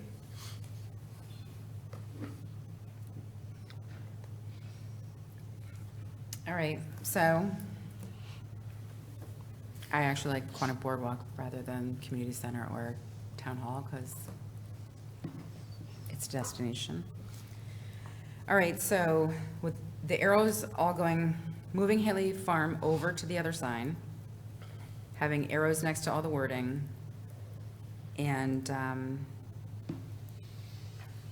would we, Fixing the order. fixing the order. You making notes of this? So let's just do this one first. Nate is diligently writing all this down. Okay. Yes. So that's the first. Let's do that, and then we can see if anybody's interested in the Paquonic Boardwalk. So, Counselor Merritt, we're going to start with you. We're going to go through and see if you are in favor of something. Oh, I'm sorry, Counselor Parker. I have my hand up. I just had a quick question, if possible. Mm-hmm. Where exactly are these on the road? What are they near? Do you have your packet with you? I'm looking at the packet and it's very small. I know it is. Can we change it to the locations? Can you, it is, like, one of them is near the parking lot. I don't know, where Q105 used to be, the back parking lot. The law firm, Yeah. Bartlett. And the other one is down a little bit further by this, in front of the library. There's a sign there now, it would replace it.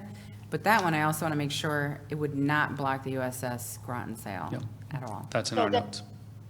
Can you that see this both- picture? Can you see the picture on your screen? Can we enlarge No, it, like, just so you can zoom into that?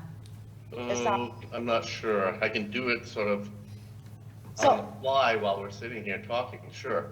Okay, so, again, this is only on 117, Yes. or Route, Route 117 intersection, and the two smaller ones are on Route 117 leading up to the intersection. This one? Yeah, it's the other one we want to say. I think it's the second one. okay. But there's two. That one's this one. And other places have done it this way? Other places have done it this way? That's my question. From a wayfinding signage program? Correct. Yeah, I mean, there's wayfinding signages in numerous towns throughout the country that have certain locations that they'll enumerate on a sign like this, and many times they're popular destinations that are within the community. Okay, I'm only talking about Connecticut. I don't, not worried about the rest of the other states. I'm thinking Connecticut. Yeah, I know that Hartford has a wayfinding signage program. Stanford recently hired somebody to do a wayfinding signage program. You know, you see those welcome to signs in many communities. That's generally part of a wayfinding signage program as well. Okay. All right, thank you. All right, we're going to go through this. Oh, Counselor McBride. I really like the way we're going through this and lining it up, have two different directional signs and the arrows and the proximity nearby. However, I did some quick ruling, use my ruler here. The width of each one of those second signs is 15 centimeters. The width of the Groton Explore More sign is 30 centimeters. So I get back to doing one sign, saving $10,000, putting it back in ARPA to be used for something else. Eliminate Mystic, No Way, Groton, Long Point, because if our tagline is Explore More, I don't see the Explore More as being identifiable to a municipality or region, but an Explore More to be all the other items that have been mentioned in these two signs. So I think you take the two signs, you put them together, and you put them underneath Groton Explore More, add downtown Groton to the right, the one with the arrows, and you're done. I don't know why we have to advertise for, and Councilor Jones said himself, he got off the highway, he saw a sign for Mystic, a sign for Noack, a sign for Groton Long Point. I don't think we need to advertise for those. So I think you save the 10 grand, you do one sign, you put it at the end, and call it a day. Thank you. Thank you. Can you tell me if these pictures in our packet are anywhere near scale to each other? No, they're not. Good try.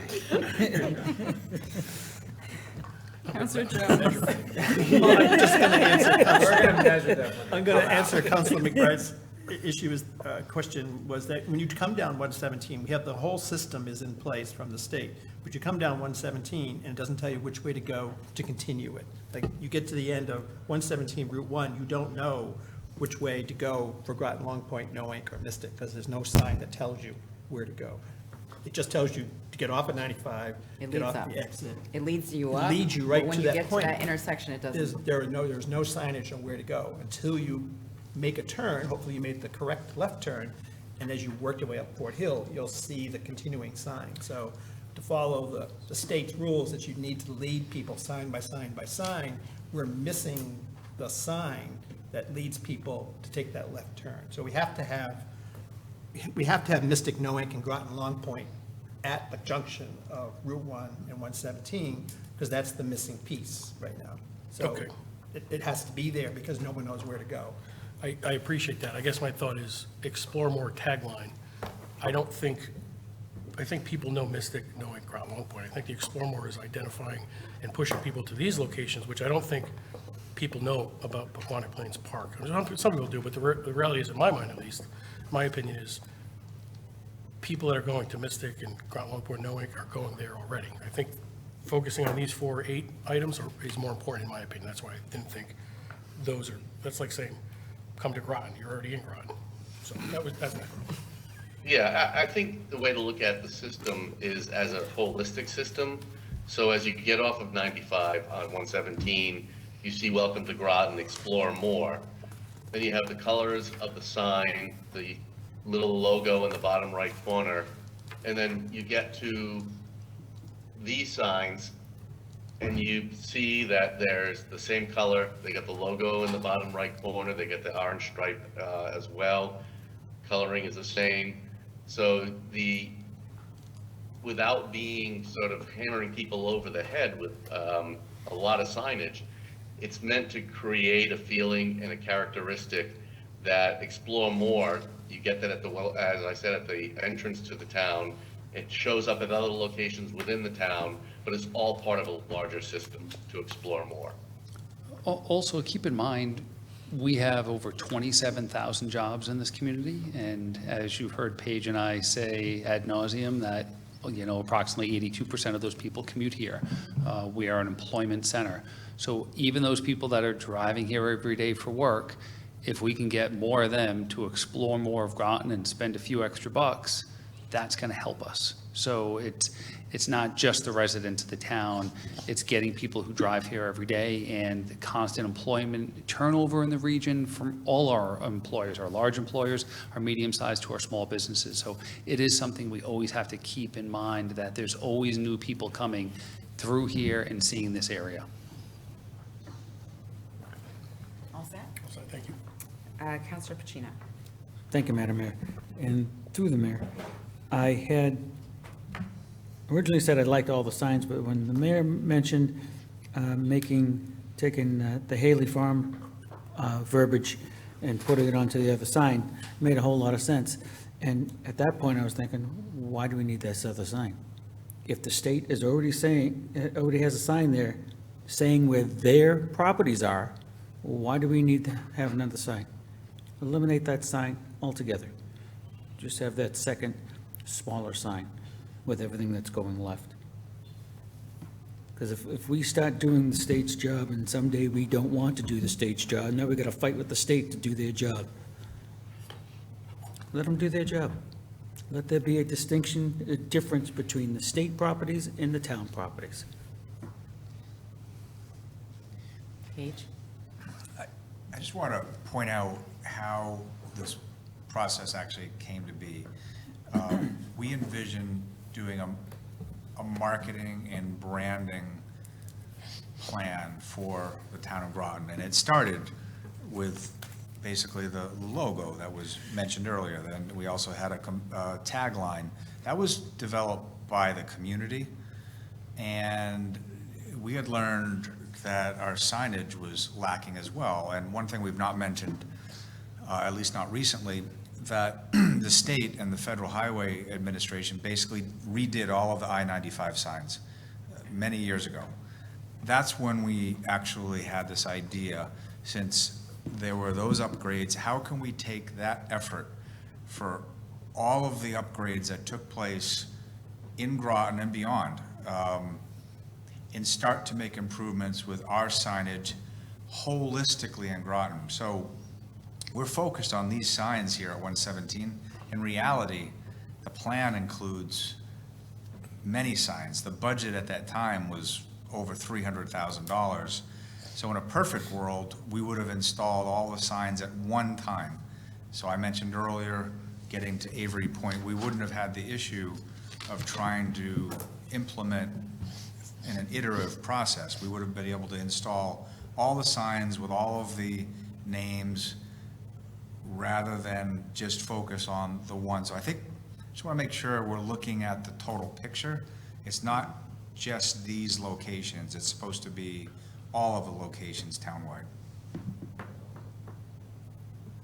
So are we replacing all of the state signs townwide? These are not focused on state signs. They're basically focused on our color scheme, our logo, and how we would want to paint our branding across the town. It just so happens that many of the signs are actually in state right-of-way.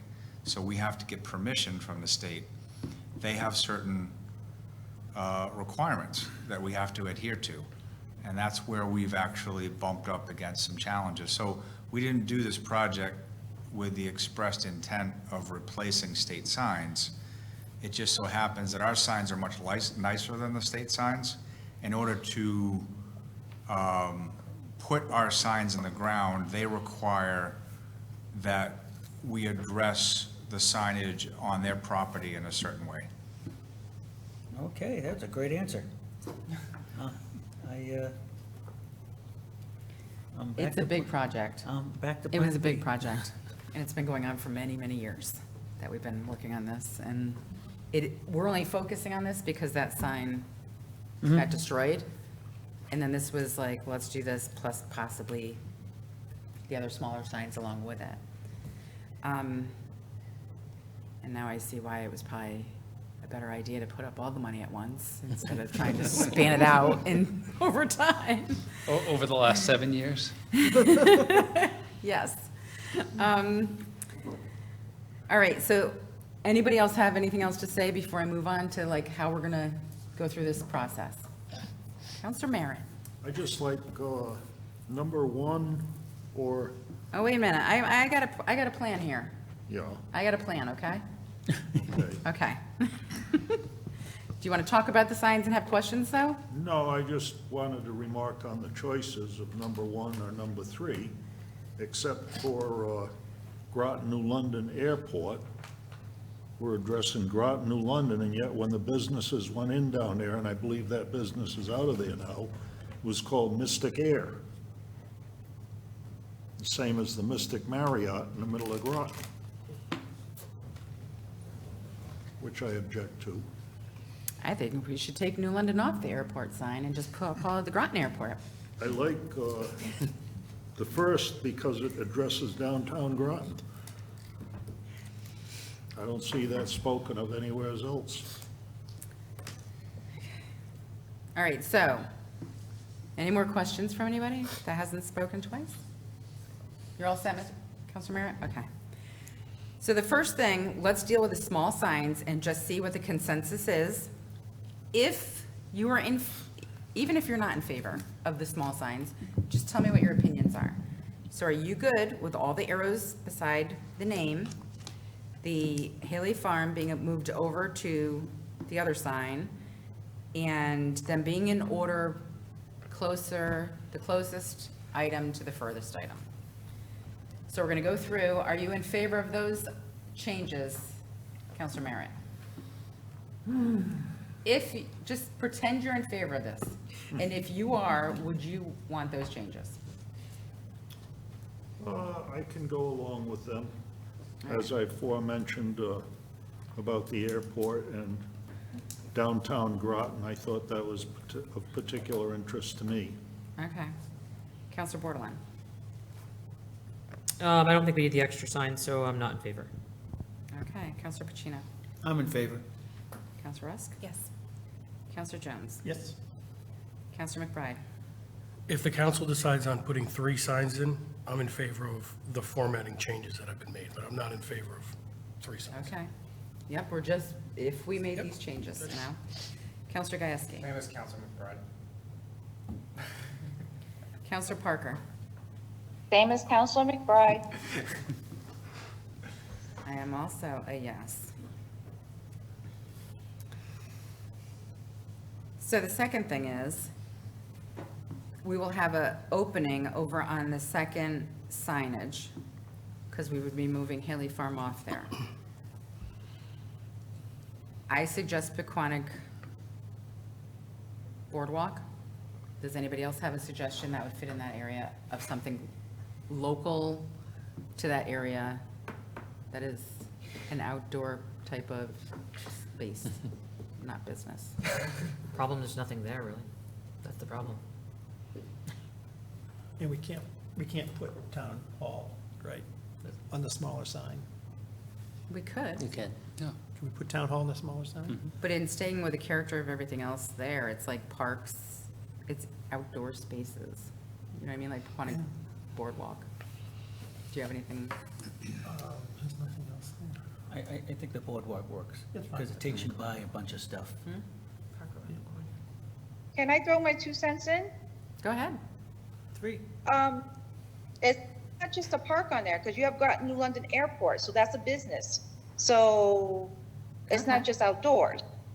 So town hall would work just fine. Because people get mixed up with Town Hall Annex and the Town Hall. And the city municipal building. We have 2 town halls. No, one's a municipal, one says 2 different things. Talking about the top of the hill, where you guys are at, and then the Town Okay. Hall. So we have Town Hall, Quonic Boardwalk. Any other? Councilor McBride? I like Paquonic Boardwalk, I do not like Town Hall, but what about Shannecosta Golf Course? Would that be it's not really a business. I think that's far away. farther Too out, and far we'd have to out. do a lot more signage. Okay. Councilor Gasky? I would prefer Groton Community Center, and the reason Groton Community Center is sometimes there are events there that people from outside the community come to. Yeah, they have a big sign out front now Oh. that they didn't have before. Okay, but it would just for the Take 'em directional that way. part, just put Yep. him in that way, so that's Yep. where I would be. I'm with you. All right, so we have 3 options sort of on the table: Town Hall, Quonic Boardwalk, and Community Center. I'm gonna go down. What would you like to fill in the empty spot with if we had this sign? Counselor Merritt? What to me would be important, I suppose, is the town hall. I have one question to throw into that is, why are we doing the signage for who? Who's Most your of the, target market is what you're asking? People Well- coming there, people coming down 117 that, that come from out of town. or they The just don't know local the area people very know well. where this stuff is.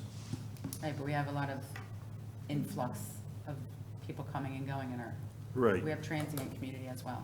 Right. I was going to mention the base too, the fact that, well, this is my own opinion, maybe it's foolish, but it's a secured facility which not everybody can get into. Yeah, You've got the Nautilus Museum, that's advertised on 95. right, they had mentioned that that's farther down and there would be too many signs and we'd have to Correct. put that on every Correct. sign going through. Right. So, So, Counselor Bordelon? I just think that, for me, it's a rabbit hole, so I'm not interested in the extra sign, so I don't have an opinion. Thank you. Counselor Pacino? The boardwalk, because I believe the boardwalk, somebody going to the boardwalk is going to pass an ice cream place, a grinder place, the town hall, a hardware store. They're going to pass all those places to go get to the boardwalk. Good thinking. Counselor Rusk? I'm going to say Town Hall, and I would like to say as a council, we are not promoting a specific business. Counselor Jones? Town hall. Counselor McBride? I'm not in favor of 3 signs, but if so be it, I would go for Paquonic Boardwalk. Counselor Gasky? Council Pacino sold me on the boardwalk, so I'll go boardwalk. Counselor Parker? Town Hall. I am the boardwalk. Is that 4 and 4? Excuse me. question? Yes? You point everybody to the boardwalk, which end and where are they going to park? That's not, Problem at a time. that's not, Well, all right, so it's 4-4. So I guess we're not making a decision on that tonight unless somebody's changing their mind. All right, so now we're on to which signs do we want? So as it's been stated, I'll reiterate, sign A is basically being replaced with insurance money for the most part. And signs B, the two other options are money we have put aside. If we don't spend on this, where are we spending? We're putting up more signs throughout town, correct? So it's not like we're going to use this for something else. We have the money was allocated for waste finding signage, correct? Correct. So if it's not here, it's going to be somewhere else, is that correct? And you're going to come with us with more signs that we have to make really hard decisions on. and do these exercises, probably. So, We're not coming back on any more signs. I don't know why you came here. I don't blame you. She told us we had to. So, Have to listen. so the options are, A, your choice is A, and it's just for the Groton Explore More section, or there's B, where it's A with the other two small signs. Counselor Pacino, we're going to be taking a vote. Okay.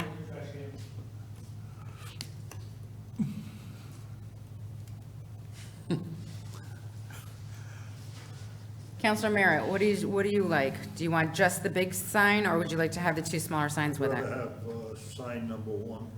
Just A, that's it? Yep. I think the rest will fall into line at a later point in time.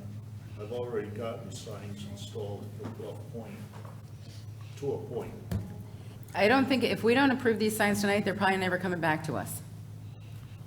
Those two signs, I'm just letting you know, they're probably going to move on to some other area of town. They're not going to do those. Well, we're replacing number 1 anyways, Yes. correct? Okay, then I move on to, I gotta say, number 2, if you're gonna move Haley Farm over. So you want A and B. So you want B, so Right. option B. Counselor Bordelon? Nay. Counselor Pacino? Option B. Counselor Rusk? Counselor Jones? B is both of them, right? Yep. Yep, B. Counselor McBride? Uh-oh. I mean, I just think we put a man on the moon 50 years ago. I would like to see this top part of sign A with B and C underneath it, and remove Mystic, Noack, and Groton. That's, So what are you saying here? Are you I- just I- A? No, I wouldn't do A, because I don't think that is, So people get lost when they Meaningful. come down the road? and I wouldn't do just B. That's how I I'm feel. sorry, I can't hear Council McBride. I was voting in favor of the top part of A, taking B and C and putting them under the top part of A and having one sign. So abstain? Abstain, yes. Are you abstaining? Guess that's an abstention. Option, Counselor Gieske? option B is both, correct? Yes. Yes, option B. Thank you. Counselor Parker? I'm gonna abstain because I actually like Council McBride's idea. And it fits, I measured it. I am going with B. Got all that? Got it? All right, so I'll make a motion. I don't even know how to make the motion with all what we've changed. So I'm going to make a motion for, let me go back to this for one moment. When we got to number 2, it was about Town Hall or Boardwalk. But what we are right now, we are putting nothing in that area. We're just going to leave it blank. Does anybody want to change anything that they would like to change their Down, idea? Put boardwalk to get something decided. Sure. Counselor Jones Sure. is changing to Boardwalk. Does anybody else Why want not? to change anything? I'm just making sure nobody's swapping another way, giving everybody opportunity. So it's for Paquonic Boardwalk. You have the other 3 changes that we first went through, and then we're going to do all 3 signs. Yep. I'm making a motion to do all 3 signs with Paquonic Boardwalk added to one of the signs, and the 3 changes, including arrows next to all the names, in order of distance, by distance, and moving Haley Farm to the other sign, and all the arrows. I think I have them all right. That's my motion. Second. I have a motion by Franco, seconded by Rusk. All right, we'll take a vote. All those in favor? Aye. Opposed? Abstentions? I'll abstain. McBride abstains. And Parker,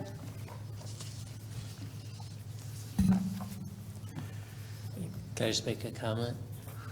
That passes 6-0 to 3, yes? I do think the parking is an issue for the boardwalk, so at some point we might want something pointing people down to the little park, because we'll also hopefully have that bike ramp thing there too, so that'd be a So when good you get down destination. across the town hall, there's a sign there, so, well, there'll probably be a sign there, right, for Bluff Point, telling them to move down that way, right?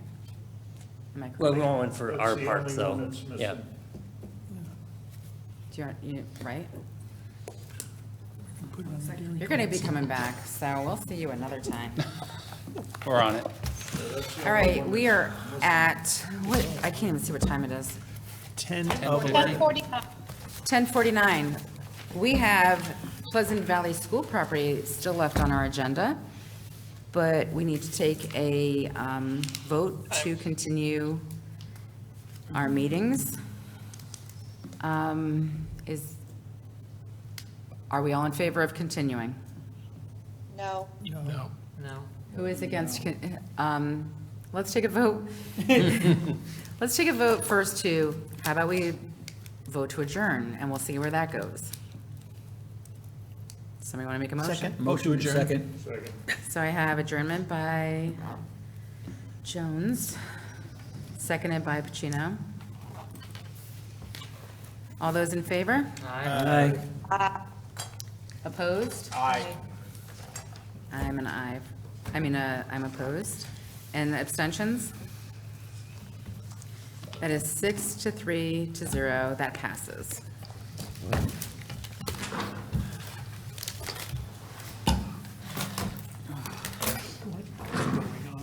Recording We are stopped. adjourned.